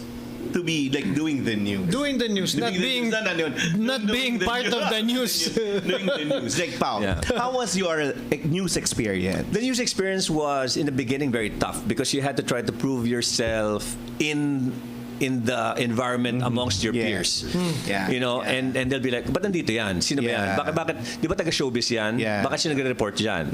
I faced the same. But then you have to, you really have to roll with the punches, and at the same time, you just keep on pressing forward. That's true. And showing them that I deserve to be here in the field with the rest of you guys. Yes. And in fact, I can also do what you guys do. That's true. Maybe not better yet, but I'll get there. Yeah. And you're very hardworking. Ibang klase naman to kasi. Yung competitiveness ko sa high school and college, nadala ko. Nagamit mo doon. But ang difference ko is my competitiveness was never aggressive to the point that I'd step on other people's toes to get to where I wanted to go. That's true. And I think that's why my trajectory was smooth. Kasi you're not making enemies. Yes. You have doubters, and then you make believers out of them. Yeah. And best weapon is a good work. Di ba? Yun naman talaga yung pinaka... It's a little slower lang because you get by on merit. Di ba? But tama ka. You sleep at night knowing wala kang niloko, wala kang ginago. That's true. You didn't backstab anyone. Right. That's true. So, Tsaka walang envelopment. Yun naman masasabi natin, parang hindi to corrupt. Yung dalawang to went into media na walang magsasabing, kinuhanan kami ng pera or niloko kami nitong taong to. At least that. Until your issue came, Pao. Yes. You made sense. After that, ano yung reflection mo dyan? Well, at that age, you're experiencing a lot of things in life. True. You're at the top of the hill in all of this, and you get reckless. You get very reckless, no? And when that incident happened, it actually happened 2010. Oo nga. Ang start, Yun Ang start nun was 2010. I was doing radio at that time, and then I got snail mail. And in the snail mail, I had video caps of the clip. Yes. With the following message from the extortionist. Yes. Who basically said, your videos are with me. Call me. I'm easy to talk to. Was that because of the computer that you had Yes, fixed? I had the computer fixed. My laptop, pinaayos ko yung battery, which is external. My God, Green Hills. And then when I got it back, the company I brought it into said we outsourced it to Green Hills. Oh my God. So when I got it back, I saw that, okay, my password is disabled. What's up with that? But I didn't want to think anything. I didn't want to be paranoid. 3 months later, lo and behold, I got the letter. Yun na nga. Yeah. Ikaw, reaction mo nung unang lumabas yung mga videos? Naka-on pala yung camera. Hindi na yung case mo yan, Kay Paolo na. Okay. Hey, be specific. Okay. No, yung reaction ko with what happened with Pao is, holy crap. How do I get in touch with this guy? Oh, yeah. Been there, been that, right? How do I... Most important thing right now is he's gonna feel like there's no hole deep enough to hide in. Yeah. He has to know that he's not alone. Well, yeah. That was my first reaction. Like, how do I reach out to this guy and let him know? And you na, did. You messaged Yeah, me. No meron matter naman. what happens, right? I said easier said than done because you're in the thick of it. But believe That's me, true. this too shall That's pass. true. Yeah. And you either let this be your defining moment or you will let it define you. Those are two different Ganda things. ng point. At a certain point, Pao, you even went to NBI to make it a crusade. NBI to the PNP. What happened? I really don't know. That's all I can say. Talaga? There was So- media, there was everything else, but I Walang guess magagawa. Parang hindi pwede. I think the words that they used was that it was too widespread to control. Oh. It was too widespread. There were like 5 million views already at a certain point, and they said, each time we take one down, there's going to be another one that's going to put it up, and it's going to be there forever. Okay. And it happened during a time that Facebook had no capability to remove videos that were objectionable. Yeah. So I became a meme. I became, all of those things that you wouldn't wish on your worst enemy. But going back to what Hans said, he reached out to me. Yes. And a lot of friends reached out to me. I may have not replied to everyone, but I remember his message, and having that message come from Hans gave me a certain comfort. Yeah. Now here's a guy who also went through it. That's true. And wherever he is, whatever he's doing, and I know he's okay. I know that I'll be okay eventually. Yeah. It's just a matter of time. And one of the hardest things really about the incident was you get to read, in this day and age of mema sabi lang, you read all these comments and you'd come up with about siguro 1% negative, 99% positive. That's true. But you focus on the negative for some reason. That's true. When you're in that moment, you're just thinking about, you're reading the negative comments and you're scrolling to the positive ones, and then you go to the negative and you try to, you magnify it for some reason. That's true. I guess that's human nature. And then you feel sorry for yourself. But really what got me out of that hole, friends, family, and also knowing that, life will go on. That's true. Life will go on. It's really up to you to decide. I mean, you hurt people, that's for sure. Yeah. And I've apologized profusely to the people I've hurt, to the people I've wronged. At the end of the day, it was my fault. Kapabayaan ko yon. I was irresponsible. I was negligent. I was reckless. But again, like what Hans said, it's whether or not you decide to continue living, or are you going to make this the defining moment that makes you stop living? Yeah. And then you just, raise your hands up and say, I surrender. Okay. That is a good point. But the best surrender really is you just surrender to God. Just say, Lord, I screwed up. Bahala. I screwed up. There's no one else who can fix this but you. Then the shift there, Paul. Sabi mo, okay, leave na muna sa news. Yes. Yes. Yes. Leave sa news. I continued doing the morning show. Yes. And then sometime in 2016, I decided, Hindi pa kasi sila tumigil. Ako naman. Sometime, because remember, 2010 I got the first letter, and then for 4 years there was constant sending of letter. You ever knew where it came from? Never. Talaga? Never. There's no return address or anything, right? And then 2014, July 27, it exploded. Right? So, 2015, naglaylo ako, and then 2016, I did the morning show, and then I decided to pursue further studies na. Good yun eh. Well, I think yun nga parang the best weapon is a good work again, no? And then Tsaka reboot.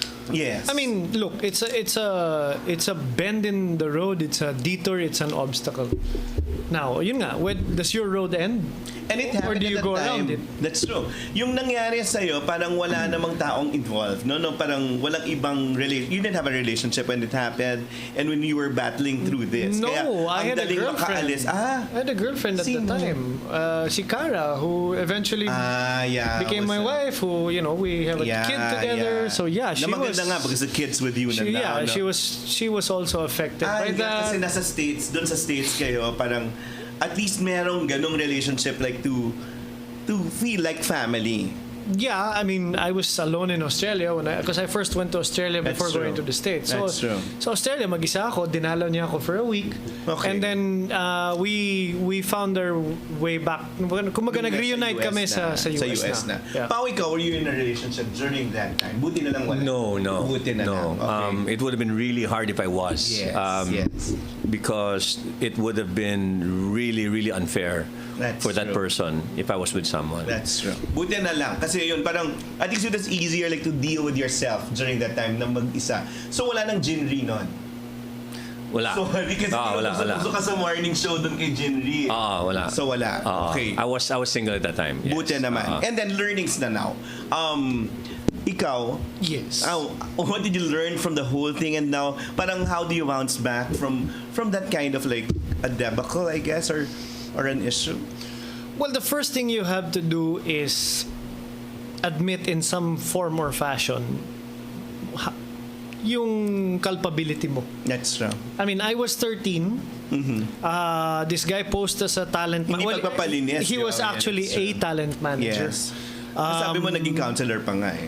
Naging konsehal pa sa hometown niya later on. But my point is, like, I look back on it, and yes, on one hand, tama si Pao, di ba? Parang, teka muna, ikaw yung nabiktima eh. Yeah. Right? Yeah. But if you step back from the public, yung thought process ko, yes, I was molested, I was 13, but there's still a part of me na parang, you know, it never occurred to me to run to my parents right after it happened. And why didn't I? And I wasn't blaming them. Parang, oo nga, no? Bakit? Diba? And it certainly wasn't because I enjoyed it. I was petrified. Yeah. And then, nung lumabas, bakit mo dininay? Bakit hindi mo agad inamin? Diba? Syempre, hindsight is always 20/20. Parang iniisip ko nun, hindi lang lumaki. Nagulat ako. I was ashamed na lumabas. Paulo's words are exact. Parang I felt my life, my career, they seem to be going in a positive direction, and then bang. Yes. And really out of left field. Yeah. I mean, Yes. I was 13 when it happened. Yes. And then pumutok when I was 22. I mean, 9 years later, Yes. diba? So, in a way, the way to start moving on is number one, accept na, right or wrong, you might have done something to contribute to that, and then accept that it happened. What's done is done. And then you kind of take a step back and you think about what you can control. No, what can you control moving forward? Yes. To Pau's point, you're not going to control the proliferation. That's true. You're not going to control the reaction. You're not going to control how long and how far people are going to talk about it. But yourself. But you can control what you're going to do next. That's true. And in my case, I went to Australia, got my affairs in order, got my paperwork, took the GRE, started looking at schools in the States, and then I moved to the States, and then I took my master's degree, and just didn't look back. Yes. Until I was moving back to Manila, and then I realized, just 2 years ago, no? speaking A year of, ago. no. A year. You mean when I moved? No, back then it was 01. Okay. Yeah. And so, talking about control what you can, I took control of the situation by coming back and by talking about it. Because I told Pao, I want to get back into the biz. But I'm not going to pretend that I didn't live under such weird circumstances. That's true. So let's take control of the situation. The first appearance I'm going to have on TV back in the Philippines is on a talk show with you, and let's clear the air. Okay. As a matter of fact, people were criticizing me when I came back on air. By the very guy who na nagpaputok ng story. My God. Oh, walang parang sinabi, finally inamin mo. Pero, ba't ngayon lang? Walang... Diba? Siyempre, in my head, at the time, medyo mas mas kalmado na ako. And sinagot ko siya. And you actually saw him already. Yeah, and I told him, I didn't do it for you. Yeah. I did it for me, myself, and I yeah. did it for my own peace of mind, Yes. so that I can now continue on. my showbiz career, or maybe resurrect my showbiz Yeah. career without having. I mean, I know people will still talk, but they're not talking about me where I'm uncomfortable That's about it true. anymore. Why? Tinanggal ko na yung veil eh. That's true. Yes, it was me. Yes, I was molested. Is there anything else you want to talk about? There's no mystery anymore. That's true. So I kind of in my way, that was my way of controlling the situation. That's true. Pao, ikaw. I think I want to add something to what Hans was saying earlier. No, na, the incident right after it happened, no, although what we would be doing 2020 hindsight, is perfect, we would tell our parents about it. Yes. Again, there's that You shame. shield them, di There's ba? that shame. No, una you try to shield them and you blame yourself even Yes. for it happening. No, I mean, to people out there who experience something like this, I mean, immediately, if it feels wrong, it is wrong. There's no two ways about it. If you That's feel true. uncomfortable about a certain thing that's happening right now, you tell your parents or you That's tell true. someone you can trust. 100%, and don't blame yourself. After what happened to me, a lot of people have approached me, similar to what happened to Hans, similar to people getting blackmailed Yeah. online, asking me how do I, how do they get over it? Yeah. These are male and female Yeah. who get blackmailed every single day. Yeah. And I meet with them, we discuss, and we talk You never about. thought of having it as a crusade? Kasi si Hans, yung Me Too movement, you felt really strongly about it, no? As a crusade, Or not so much. cyberbullying, di ba, Yes, sa'yo? not so much as a crusade, but as a personal mission. Okay. Nothing big or extravagant. yes, but yes. these people want to talk to me. They get in touch with me. I meet with them. I discuss with them, Okay. and we talk about things that can be done. And it's one way of healing. Yes, because kami ni Hans, I think we're in a very select group of individuals Oo naman, hunks kayo ng batch, no? who went through this. Who went through this kind of experience. That's true. No? Buti na lang nangyari sa inyo kasi you knew how to handle it. Kasi kung ibang tao lang yan... Not necessarily. You never know how to handle something like Hindi this. wish na buti sa inyo na nagawa. Kasi parang meron kayong ganung faculty or meron kayong ganung background para matatag na harapin. I think we have to give credit also to our support group. Because the support group was really what got us out of that hole. That's true. It could have been a hole we dug ourselves, or it could have been a hole we just fell into. But it's the support group that takes you out of that. People knew that you were good people anyway. Yes, and Parang who yun loved yan. us no That's matter true. what, who didn't even have to ask questions that doubted your integrity. Kaya right? mabalik tayo. That was your Ateneo support, no? Both Ateneo support, yeah, family that was really support, family support. Yeah, that's true. even That's true. Philippine That's media, true. the press, Yeah, the reporters. yeah. One Because they thing. know the good side of you. Oh, Kasi, yung importante yung Nagtanim kayo you ng sow that kabutihan, yeah, that's goodwill, true. all throughout the years. That's You true. treat people well, and I think that's one of the things that Hans and I bring every time we're in the showbiz environment. That's true. We treat people with respect. We treat people with the kind of dignity and naman, integrity that is due them. And that's why we weren't experiencing the negative effects of media when it happened to us. In fact, they supported us. Yeah. Not many people were bashing Hans in the media when it happened. Not many people were bashing me because nga, like yung mga kaibigan natin reporter, when we see them, we treat them as friends. We That's treat them true. as never as an adversary, never as anyone na iniiwasan mo. Yes. And Kumbaga pinag-usapan tayo, pero I don't think meron namang nag-react na buti nga sa'yo. wala. Well, Yes. That's true. That's true. Diba? Yes. Well, Or at least I hope so. no, but with that, parang gaano kahirap to bounce back? Hans, ikaw? It was difficult. In showbiz, it was not as hard. Kasi doon ako nanggaling at doon ito nangyari. Kasi feeling sa show business, habang pinag-uusapan ka, pwedeng parang hot copy. Well, But in the corporate as the field, saying goes, yan di ba, nga. pinag-uusapan ka. But if you're in an industry where ikaw ang sarili mong produkto, Yun ang mahina. Okay. it's no issue. That's true. But I felt it when I re-entered the corporate world. Yes. Like, yes, you know, yes. Kasi ikaw yung HR at nag-assess sa ng mga HR tao. pa yun, pumasok, correct, diba? correct, Hindi correct. man lang kung marketing na medyo bibo yung role Correct. Ito, judge of character. Oh, correct. So, in Channel 5, not so much kasi it was still It's a media establishment. still a broadcasting. But when I went Manulife. into Go. Manulife, not so much anymore. It was the in-between. When I went into the call center field, medyo pinag-usapan, medyo nagtatanong pa, hindi ba siya yung ganyan? Or pinagnasahan. Yun na lang siguro. Ewan ko. But also when I went into a parang sales and business development role where I was talking about technology and payroll software, you know, hindi ko Did it matter? I found out that there were some potential clients that were open to having a meeting with me kasi yung pala they wanted to see kung siya nga. Yung ganun lang, ha? But hey, whatever floats their boat, gets your foot in the door. Why not? Sa akin lang, I look back on it and I don't even look back on it with bitterness. Sa akin lang, basta pumirma ka sa kontrata. Exactly. Diba? 20 million yung binili mo. Ang commission ko dadating next month. Masaya na tayo. How ikaw, go. Yeah, whatever floats your boat, diba? Get your foot in the door. That's what I say. I mean, Going back into the scene. It It was a reinvention dapat, di ba? Talagang, It was now the ganito kasi, musical Pao. Di ba? I produced a musical show which airs on Signal up until now.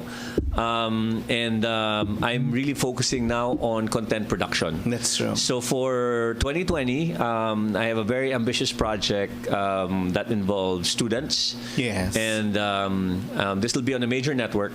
Okay. And it's probably going to be that reinvention that we're talking That's about. true. No? That's different true. part of me wherein I'm not just a talent, I'll be producing the content Yes. itself. Taking in all the 24 odd years in the business and just putting it in that one project, which is my passion project. Galing.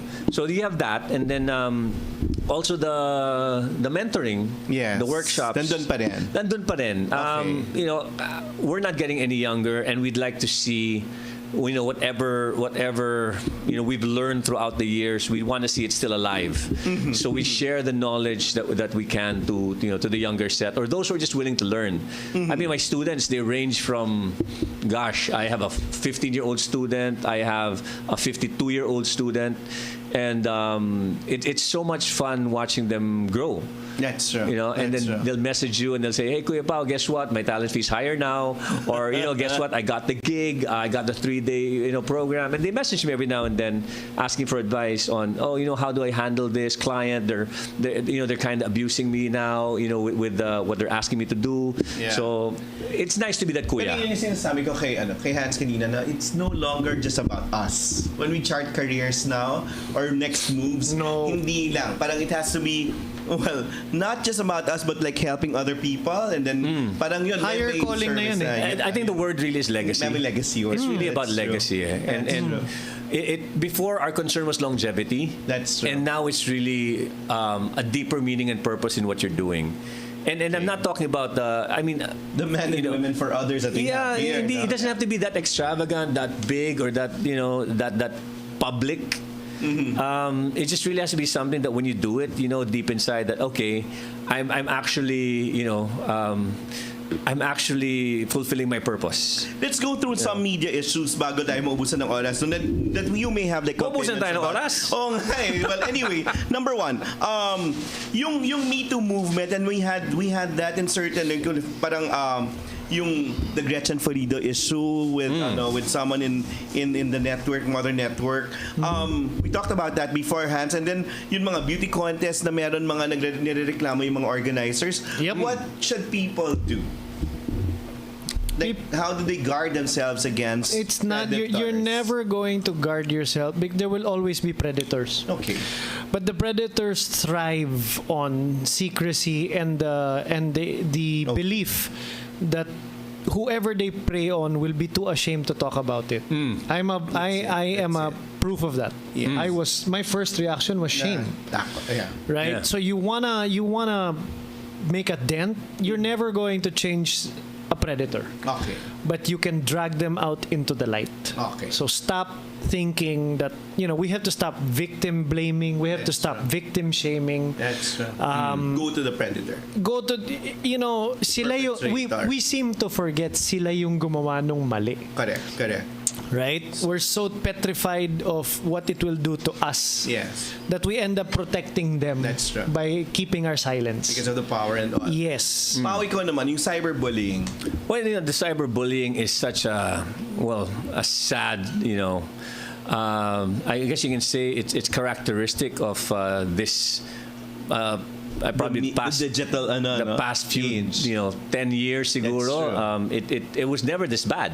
Mm-hmm. I mean, there was no such thing as cyberbullying back when we were starting out in showbiz. But you give people a platform wherein they can be anonymous, wherein they're not accountable for what they say. They will say a lot of stupid things. And no one's regulating that. And no one's regulating it. No one's regulating it. I mean, even you talk about your platforms like YouTube, or Facebook even, wherein they don't regulate because they're going to lose the viewers. They're going to lose the likes, the follows, the shares.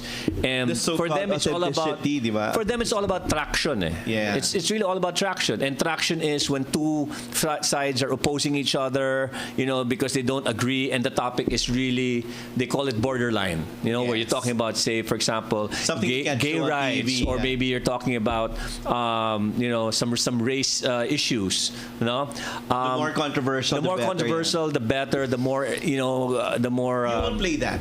No. I mean, if you look, you don't see yourself having a YouTube channel. I see myself having a talk show, yes, but I don't want to be controversial. Okay. It's never been in my blood to be that person. I don't want to steer any hornets' nests. I just want to be able to contribute in a positive way. Okay. And I believe that there are ways of doing that without stepping on people's toes or trying to be controversial or being risque or provocative. You don't have to be all those things. Okay. And the cyberbullying, I mean, yes, it's sad. It's something that cannot be eliminated unless everyone just gets off Facebook, everyone gets off social media. Mm-hmm. People will always have something to say because there are going to be people with lives that other people want to live. Yeah, it's true. And that's the defense mechanism. You put other people down. Next point about TV being obsolete or parang papunta na doon and eventually going digital. Ano yung reaction? Are you like abreast to that? Do you see yourself like going digital to Well, no. I'm a living example of that. I moved back to Manila from Hong Kong. Wala na akong cable subscription. Oh. So I have a very powerful internet connection in the house, but all the TVs are on Apple TV and Netflix and Hulu and it's content na eh. Pao, ikaw rin. Ganun. Yeah, same. But I don't think that it won't ever be sa obsolete. Philippines, you're talking about probably another 10 years before television completely never dies. go away. It'll never go away. The content should be better. Parang ganun. Yes. I mean, TV is still the one medium we're in. Snap of a finger, you can have 35 million viewers just like that. No platform can give you that right now. Yeah, it's true. Because again, we have issues with telecommunications, with the internet connection. Let's go there too. ABS franchise. Ano yung position nyo dyan? With it being threatened na baka hindi ma-renew. It's an issue that right now, people have to really look into. There are some things that can be done out of vengeance or out of vendetta. Then there are some things that can be done because it should be done because there were laws that were broken, because there were rules that were violated. It should not be about the parang curtailing press freedom. Hindi dapat yun. Because at least yun yung prinsipyo na dapat hindi violate. The thing is, a lot of issues are coming out to justify the closure. It could be because the way that employees are treated, the labor issues, it could be the tax deficiencies and all the. At the end of the day, what does the law say? Yeah. And if it's going to be something that is entirely up to the Congress to decide on or the president to veto on, what can we do? you know. But if you're saying what's the stand, I mean, of course you don't want a network like that to go down. Yun, di ba? But more so from the emotional side. That's true. Because you have friends in it. And then them losing jobs. And them losing jobs. But then babalik ka naman dun sa mga labor issues and whatnot. That's true. So That's true. it's such a difficult plank to walk, basically. Hanchika. No, I'm still. Kung si Paolo doesn't want to be controversial, this one I'm kind of a little more hardline on. You know, if they have Media establishment should be no, there. if they as an organization, if they have violations on labor, Let them face then that. they better face that. That's true. If they have violations on principles of broadcasting and laws, then they should face it. But to order their shutdown because people in power don't like what they're saying is immature. It is bullying. It is exactly the same forces that got them shut down several decades ago. That's true. Kasi for me, the true test of democracy is that I can say at the loudest voice that I can what I think and feel, and that somebody can say what they think and feel to me, and we're all capable of doing that. Do you feel that you can do that now? Coming back from like a foreign land, nag-Hong Kong ka, na ganyan. Parang mas malaya ka ba ngayon, or are the conditions better now? Or you'd rather, punta na lang ka ibang bansa? No, to be honest, there are still days when I get told by people, you know, sometimes pare, the things you post on Facebook, ang tapang mo. Actually, oo. Hindi mo na alam kung sinong nakakabasa niyan. That's true. And there's a part of me that says, well, why should I be afraid when I haven't committed libel and I have not committed slander? Because you're like college right? self-hands. Diba? So, but I will concede that times have changed, and in certain cases you do have to watch yourself now kasi it's so widespread you don't know where it's coming from anymore. I mean, back in the day you could count in one hand. Dapat arguments yung pag-usapan hindi personal. Ngayon ad hominem. That's true. Personal attack. That's true. Diba? 20 people in a room in another country playing keyboard warrior because they're paid to do so. Those are the stuff that you don't see anymore. But you have to deal with once in a while. But regardless of what it is, if that is meant to change things in a way that people are now afraid to speak their mind, I'll be damned if I'm gonna be one of them. That's not happening, right? Yeah. That will not prevail. That should not No, prevail. yung hindi nga mangyayari. But Pao, ito, what politics cannot do, you see, what media is kind of afraid to say, sabi nila the artists can at least. Di ba? Parang kasi parang yung mga artists, pero takot din kasi dati may protest art. Dati we'd have nagsusunod na kabang. Ngayon, wala. And again, you know, this is what social media has done. It's created, and what social media both polarizes and creates fear. Whether it's unfounded fear or it's actual fear, you know, that should be feared. That is the purpose of social media. That's why if you look at all of the news that's there, it's really about the negative things that can happen. That's true. There's so much hate, no, Pao? And look, I mean, I come as a victim of social media. Having come from the news. You talk about the news not being biased, but then there has to be a certain bias. There has to be a certain, and when I say that, it's like, for example, the truth, diba? For the truth. And like, for example, if you're trying to decide, okay, headlines, what do we put first? That's a bias in itself. You know, so there's no such thing as no bias. And again, to your point, it's bias for the truth. Now, with this bias to people, to something that would be helpful for more people. Yes. Pag gano'n sa majority, hindi yung sa ilan lang. Yung sa mas nakadarami, right? And again, I agree with Hans, you know, that there's sometimes that you really do have to have a hard stance on certain things. And with this thing that's happening right now, it's a combination of both fear. That's why a lot of celebrities don't want to speak out, lest they experience the wrath of the keyboard warriors Hans was mentioning. And on the other side, you know, there's also a certain fear not to speak out, because what if the network takes it against them that, hey, when we were being attacked, where were you? Nasaan ka doon, Pao? In what? Yun sa position. Si Hans kasi hindi siya masa-silence. Parang gano'n. You'll still make those comments like in college. Ikaw, sa akin, I think you'd be more creative. I'll be more creative. Ikakanta na lang ni Pao. Bottom line for me is, ano ba ang dahilan kung bakit i-shut down? And that's where you base whether it's correct or not. That's true. Is it a personal thing? Then obviously it's not correct. Is it because of this, that, list of violations? Then yeah, maybe we should look into that. What issues do you feel strongly about now in society? In society? In society now. Ikaw, traffic, no? Sorry? Kasi ikaw, comment ka ng comment sa traffic. Kasi sabi mo nga, nanggaling ka sa Hong Kong at nagagalit na yung mga tao dito tanggap ang bait nga ng Pinoy Yeah. kasi parang may learned helplessness No, a lot of we have to stop Passive patting acceptance. ourselves on the back and saying we're a very accepting people. We're too tolerant. We tolerate it and we speak out on social media, but are we ever really going to That's hold people accountable for their leadership roles, which they have not done properly? We're too tolerant. That's true. Right? That's true. Sabi ko nga, kayo dapat yung mga taong namumuno kasi yun nga parang you know how to like deal with it. Pero sabi niyan, hindi ako tatakbo sa elective office. Hindi ko kaya ng... Pero pwede kang maging traffic czar. Look, my point is, there's a part of me that really wants to serve the country, but I know myself.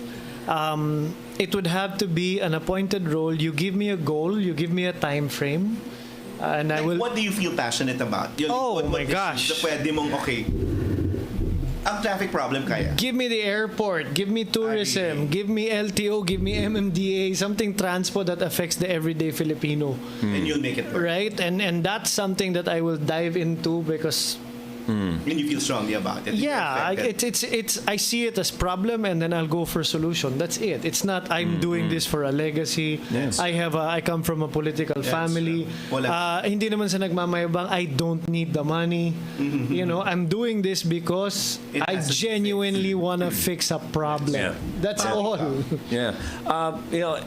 It's exciting, to be alive nowadays again because you see so many things from a different perspective. That's true.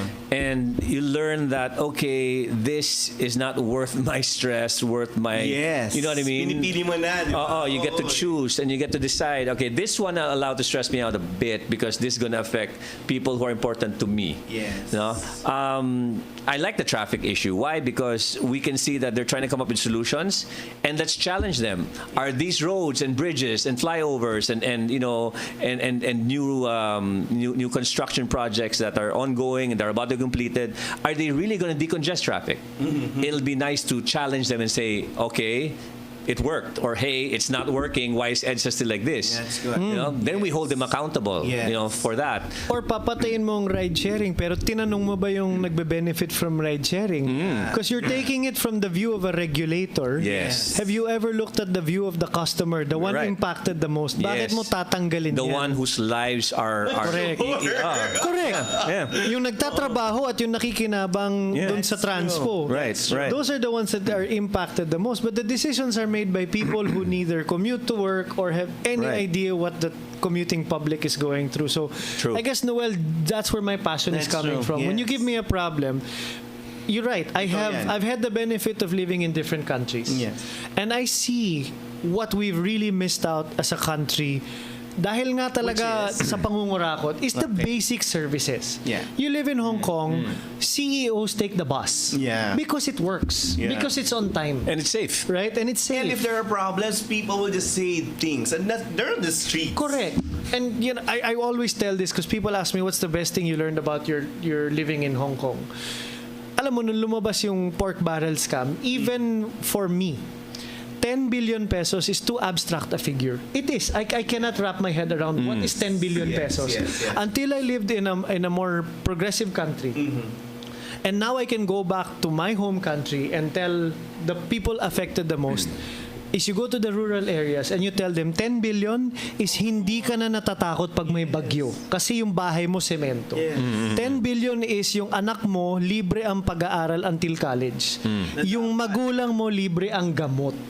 Yung basic services, 'di ba? Na hindi ka nakapila ng 3 oras para lang pumasok at uuwi ka ng 3 oras sa gabi. That's, to me, I've now quantified what 10 billion stolen money could have done for my country. Apektado ka kasi pamilya. Because I've seen it. Yeah. So again, when you talk about what can we do for the country, you give me a problem like traffic, it affects us all. That's true. Right? And the people affected most are the ones that really, I have employees.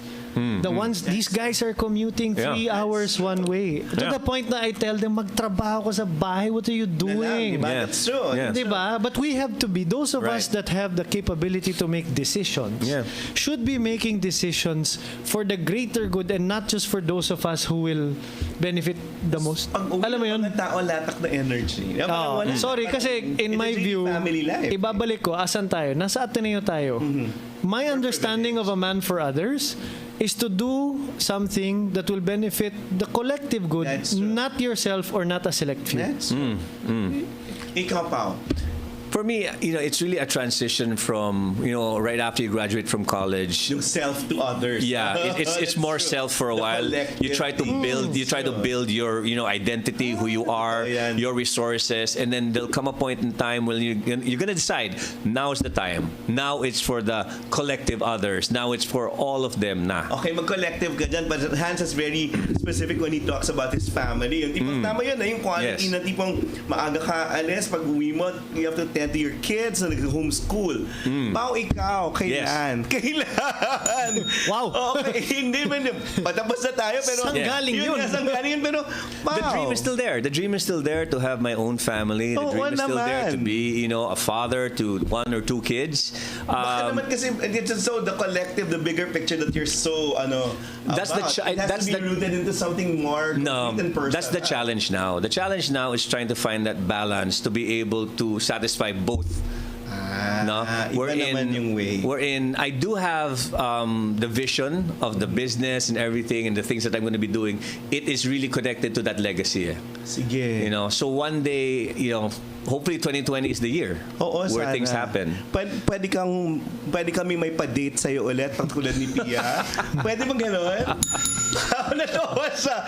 Pero I look at Paolo and what he does now, and he's mentoring so many people. Yeah. So this was a guy who transitioned from being one of the country's, and I like to believe still is, one of the country's best hosts. Yeah. And he's now teaching other people. Parang anak na rin niya yun. Diba? So, yun nga yun. You're passing your capabilities and your love. Tama naman yun. So, now, let's go through mga sana ninyo. Yan, sana for yourself. Ikaw. Sana? What else? Yeah, go. Given you're almost 50. Alam mo, pangalawang beses mo na yan sa loob ng 2 oras. I think we have 4 more years before we hit that. 4 more years. Goals. Yeah. Pag binalik, ano yung sana ni Han sa sarili niya? Sarili? Oo, sa sarili mo na.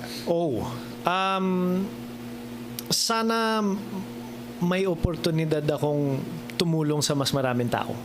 Maganda naman. With my yung gamit yung kakayahan ko. But you know na what to share, no? At least at this point, because you cannot share what you don't have. I know. But even at 45, I'm already thinking, how do I envision myself at retirement? And it's me teaching in a public school. It's me with some sort of advocacy while enjoying my retirement. Right. So I cannot envision myself just enjoying and yung travel and this and that na wala akong give back component. That's true. Kulang sa atin yan. Kulang eh. I could not sleep at night.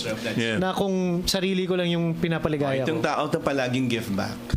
Give back component. My sana would be sana I can continue doing what I'm doing, and this 2020 it could be even business bigger. Better? You're into business, Pao. Yes. Is the climate okay? It's okay. I do both public and private contracts for the government project. It's a bit, for lack of a better term, mas limuot.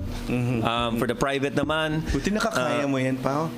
Well, ibang rigor yan eh. If you ask me to choose, I would choose private over the public any day, because I see you more doing CSRs. Yes. I dream of building schools one day. I dream of putting up establishments for alternative learning. These are things that you really want to be able to sink your teeth into, and you have to meet the right strategic partners to make it happen. So my sana is really, sana tuloy-tuloy lang ang nangyayari, the past 2019. I've said goodbye to it. This 2020 starting out really, really well.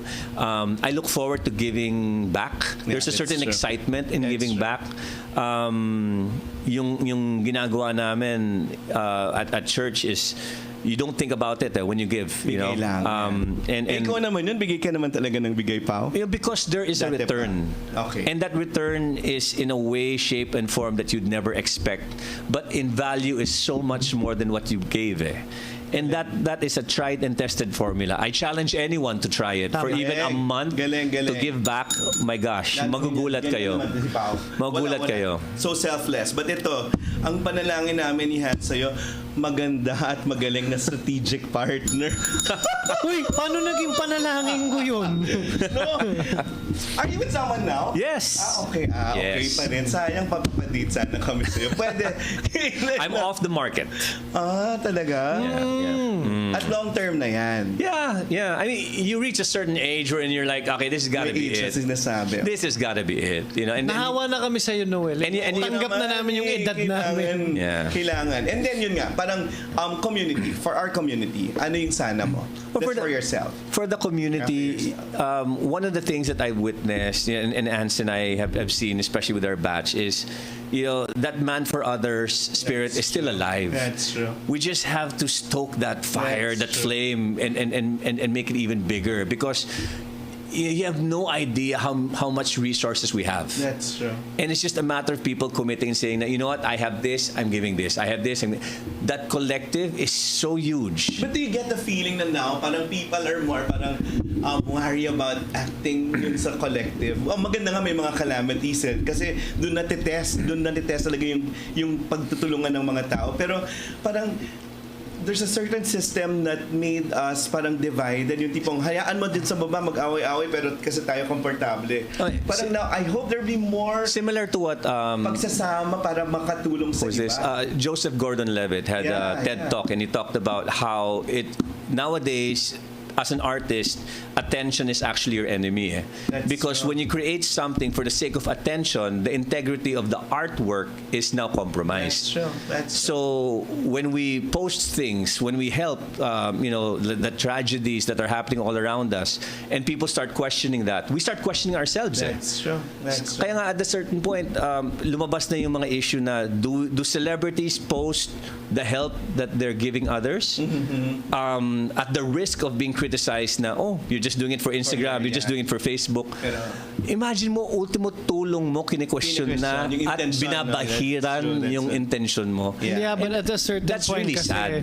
You just have to say, just do it. You just have. Whether or not the collective is behind me, my heart's in the right place. I'm here to help. Now, you want to post stuff, somebody takes a picture of you helping, and then they say, tignan mo to nagpapakitang tao. You know what? I'm not doing it for the... My focus is on the people I'm helping. If I have helped them... But see, here's the thing. You're mature enough to think that way and to actually act that way. A lot of the people in showbiz, they're still very wary of image. Yeah. They're so wary of, I posted this, tas bigla lang criticize sila, sasagutin nila. I wish more people were like you, because then what's gonna happen if more people were like Hans? Mas maraming aatras eh. That's true. Mas maraming aatras eh. Or wala na sa social media. Or wala sa social media. Exactly. Yun lang. No, I mean, I think what I'm trying to say is it's not that I'm sort of putting myself out there as some brash person who doesn't care. It's really just care for the right thing. The rest is noise eh. Yeah. Right? At the end of the day, if you want to help the people in Taal, just do it. Just right? do it. Yes. To hell with whatever comes out on social media. Now, as long as you can look at yourself in the mirror and know, I'm doing this for the people in need. That's true. Right? Wala kang dalang press, wala kang dalang PR. Ginawa mo na lang, di ba? And you're there to help. Or it doesn't have to be Taal. Anybody you want to help, just do it. Yeah. My question naman for you, for the people listening out there, especially who can benefit from it now, is how do you block out that static, that noise? Because there's just so much. What is the, I guess you could say, North Star to determine... Sa sarili na. No, but what's that North Star to determine, okay, this is the only thing that really matters to me? Yeah. You know? How would you give advice to the kids nowadays? Na ang daming noise. Right. How do you sift through those? Ask yourself, who and what are you doing this for? That's palagi, no? Right? Yeah. And that para kanino? and that is a principle even in customer service. What are we doing this for? We're doing it for the customer. So Right. everything we design is for a greater customer experience. If you're helping somebody, Right. ask yourself first and foremost, why are you so Bakit passionate at about it? kanino? Yes. Why are you passionate about it? If the answer is It should be beyond you. these people need help, Right. That's true. then that's Right. all that should matter. Right. That's true. Right? Because then you ask yourself, if I don't do it, what's the danger? Yeah. The danger is the people that could have benefited from your help don't get it. Right. If I do it, Yeah. what's the worst thing that can happen? Idiots I don't care about will talk Right. about me for 5 minutes. Right. But I have helped 10 to 15 people who needed true. it. Yeah. At the end of the day, the cream rises to the top. Sure. That's good enough. That's it. I Beautiful. try to not overthink it. Yeah. Yeah. Chito Miranda also said the same Yes. thing, diba? Na if Yes, celebrities just do it. post and at the end of the day the result of that post is that people are inspired to help, That's true. then by all means Yes. post. Country now. Prayer for the country. Now, for someone OFW dati, ganyan nandito ka na. Ako. Future Yourself staying future here. traffic czar. Oh nga. You see yourself staying here. Sana naman, Hans. Yeah. I don't have any plans in the near or longer future to depart. Plans for the country. Wow. Or your prayer. Or your wish for the country now. Having seen a different perspective or the bigger picture, I guess. Yeah, you know what? My prayer is based on a realization that we need to stop comparing ourselves to countries like Singapore. We'll never get there. Or even Vietnam. I've been Oh my God. I've been to Vietnam, and again, iba this is din, not di ba? not to put the Filipino down, because we Yeah. are capable of so much. That's true. But I think we honestly, the one characteristic that I have seen of the other developing countries, not Singapore, not Hong Kong, those are way above our reach. Yeah. But when you look at Vietnam, who's overtaken us, Malaysia, these are countries. I see in the people there a respect for the collective good beyond themselves. Because in Vietnam, mag-traffic ka dyan, oh my God, it's pandemonium. Pero it's pandemonium na hindi nila iniisahan yung isa't isa. They get to where they're going without seeing it or get or whatever. And that's just one aspect. I take a look at them and they still believe in the greater good above their own personal. I mean, it's not that they don't have personal hopes and dreams, right? But they respect the country.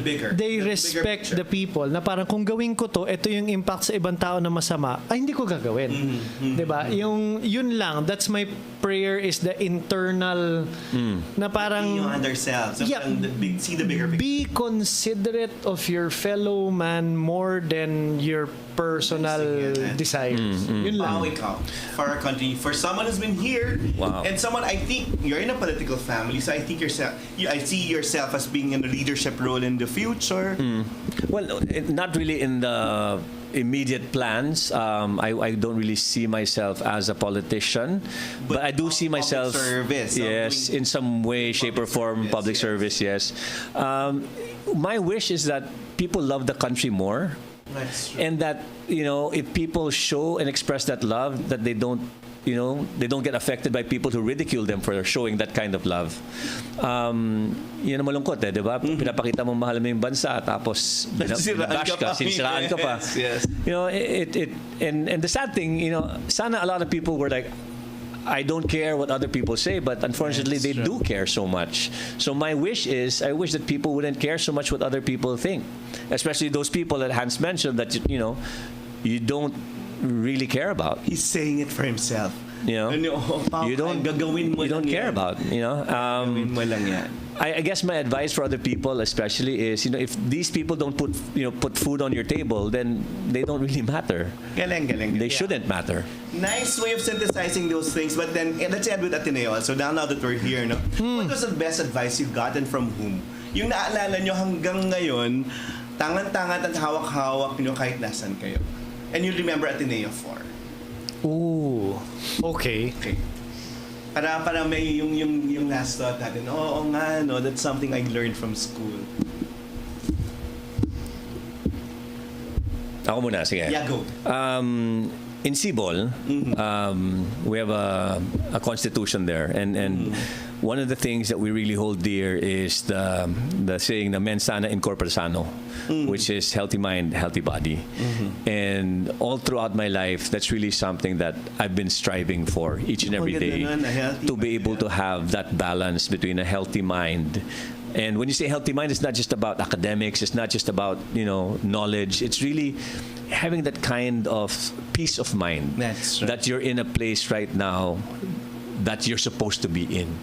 Na ito yung purpose mo talaga. And I think present in the moment. And you're present in the moment. No one can your equanimity. No? Oo. Kaya, I mean, disturb that. No one can people have to literally stop and smell the roses more. Because there's so much happening around you and you're focused on getting a good shot. That's true. Do you have that rule at home? Less social media, like converse? Kasi di ba, mag-focus sa mga tao. The kids aren't allowed gadgets on weekdays. Okay. May ganung rule. Unless it's educational purpose, like they're watching their lessons. Okay. Good. So, Ikaw, for me, it was... best advice that you still hold? Yeah. It was, if you're going to set out and do something, then do it well. Walang middle ground. Hindi. Kasi andun ka na eh. Right? Don't commit half-assed. Don't be pasang-awa. That's true. Right? You're gonna nanalo ka ng faces eh. Diba? Kahit ano nangyari, nanalo ka eh. In college, it applied to you're here for a semester. That's true. Then work hard at it. Do it well. And do it well. Do you have to be perfect? No. Do you have to be the highest in the class? No. Yeah. But do it well. Yeah. Because that habit you carry with you, eventually you will choose to be a husband.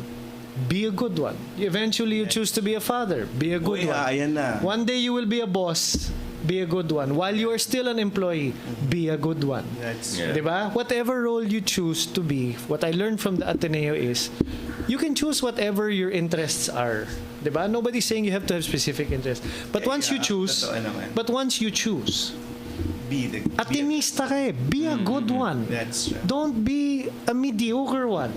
Or right? be the best in that. Be the best. Be a role model. Be an inspiration. Be something positive. Andiyan ka na eh.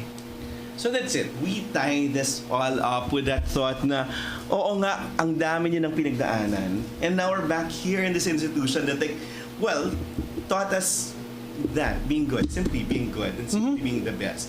And really, the need for a support group like this. Yun nga ako, kailangan na talaga. Kasi ang dami nagsasabi, paglabas nyo dyan, our being Athenians are held against us. So, parang, kasi, mga Atenista kayo lang. But in the end, we regroup like this and say, oo nga, we challenge everyone with one thing. It's yung konsensya eh. That's something we're really born with as Athenians, I guess. Yung tipo, ang lakas na konsensya natin na hindi lang pwedeng atin lang. Parang yun. It's really for that collective, for that common good. Yun nga. Maraming salamat. It's been a long time since we Thank you for the opportunity. Thank you. Okay, say your goodbyes to everyone, your batchmates. Well, to all of our batchmates, shout out. Soon. We're not talking about a date yet. Not yet. Once again, shout out to the batch. High School 92, College 96. Some of them are listening, actually. Oo nga eh. Actually, yeah. Thanks, guys, for tuning in. We love. Thanks for the comments. Si Miren, nakikinig. Si Clint Navales. Yes, Clint, hello. Nasa Singapore, Clint, Joel Caballa, Miren. I'm meeting with Margot. Margot loves you, from McDonald's. Yes, of course. Yun. So, parang we've had interactions with people in the industry, and then nung sasabihin nila, ay, ang mga yan, mabubuting tao. At least yan. Di ba? At least nasasabi nila na gano'n. And in the end, ano man yung issues na pinagdaanan. Sana. Anong sana? Hindi, yeah. Yun mga taong yun. And then, thank you for leveling up with us. And Gong Hei Fat Choy. Happy Chinese New Year, yes. Gong Si Fat Chai. Next week, dito lang sa Ateneo Level Up. Thank you very much.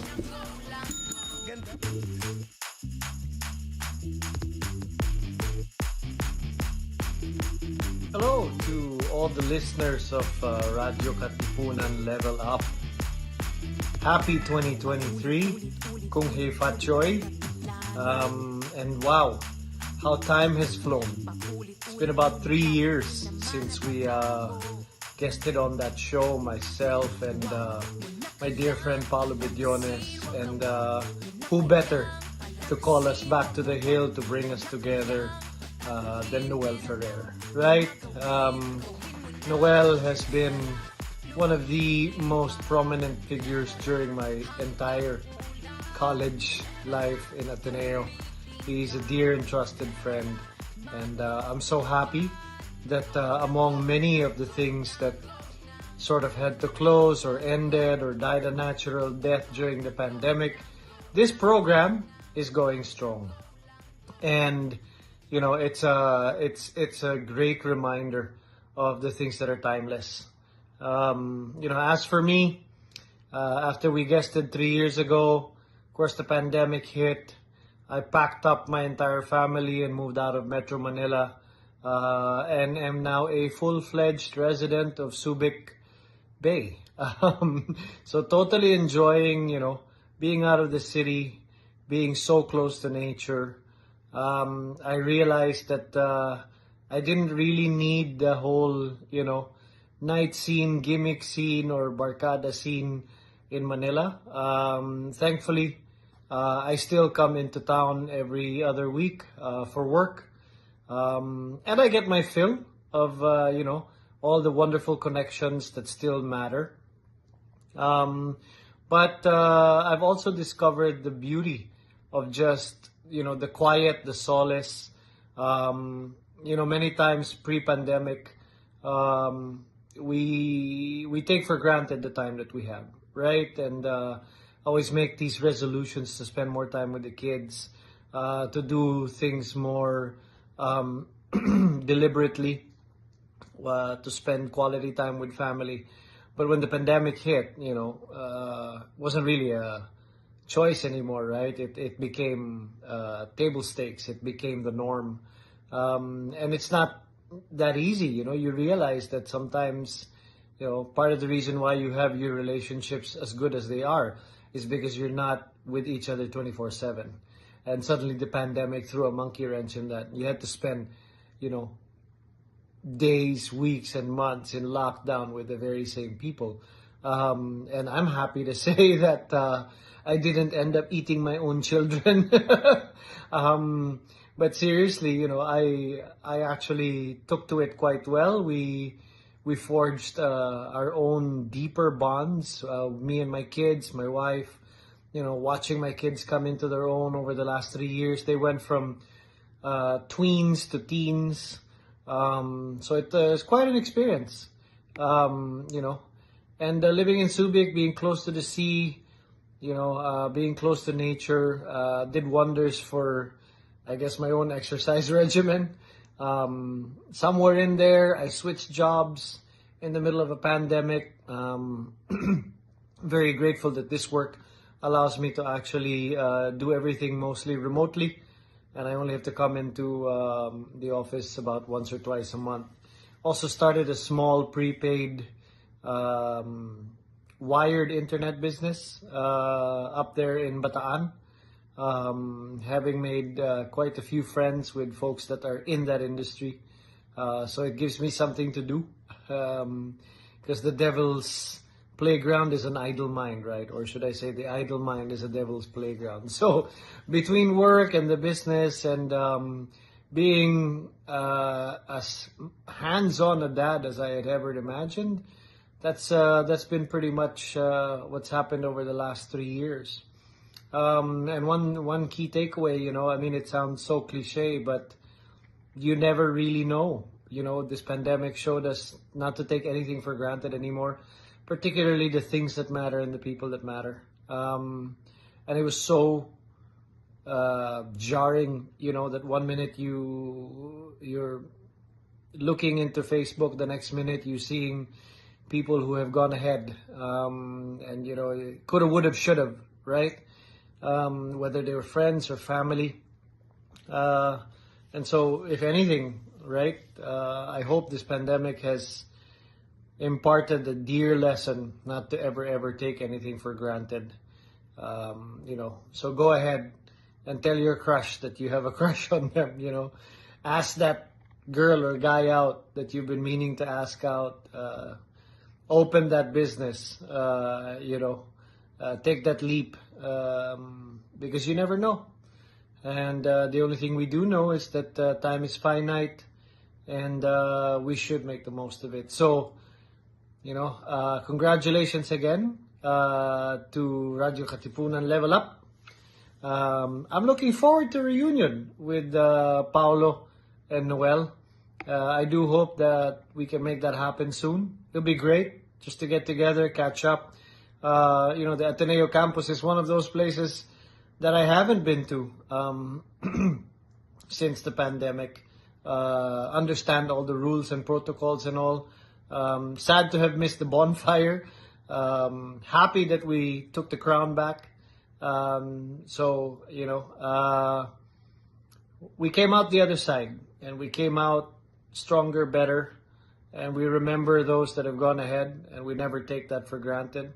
So wishing you all the best in 2023. I hope and I pray that,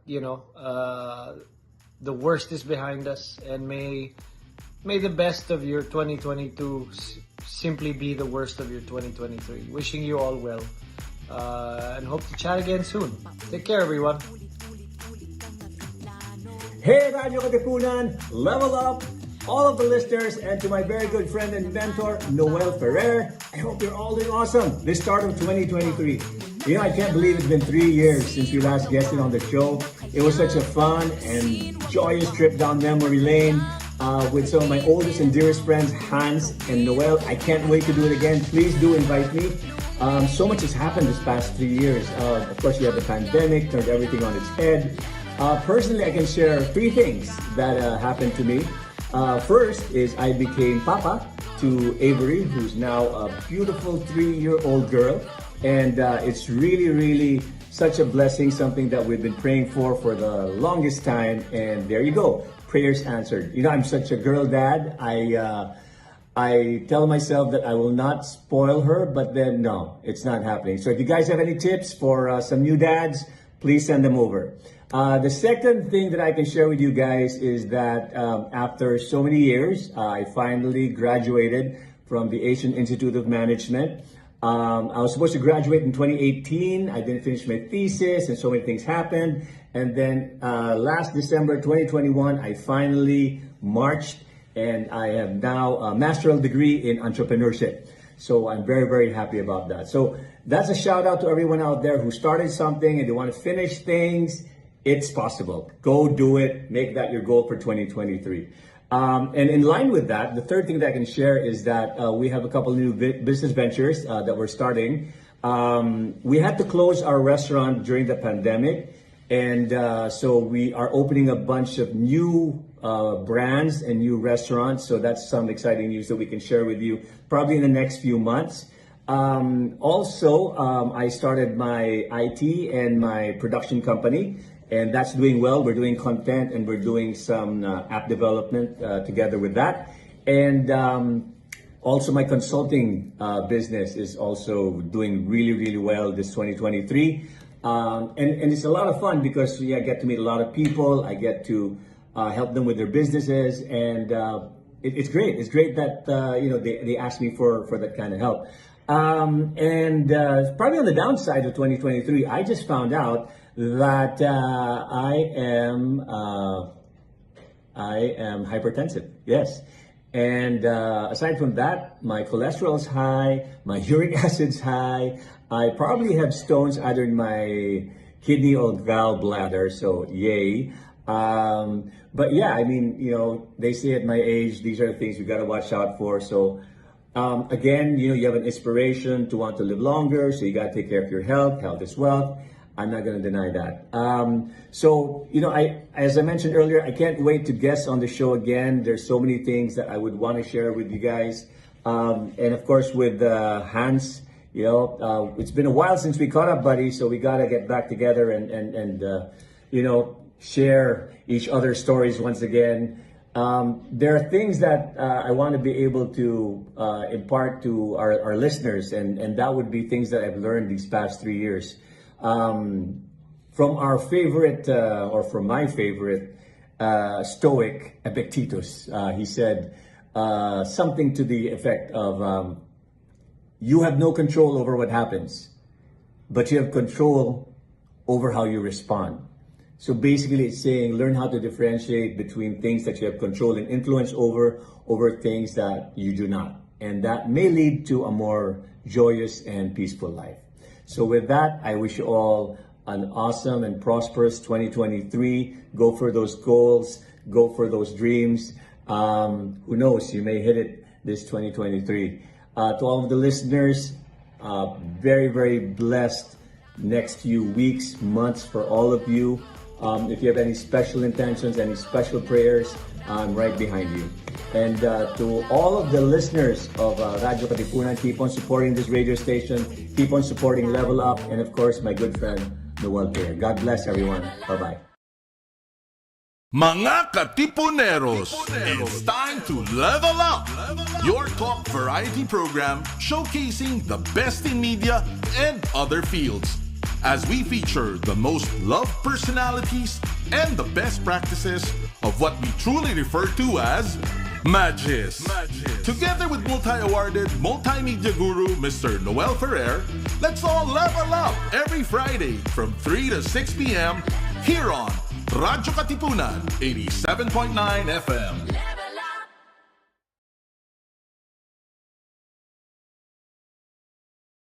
9 FM.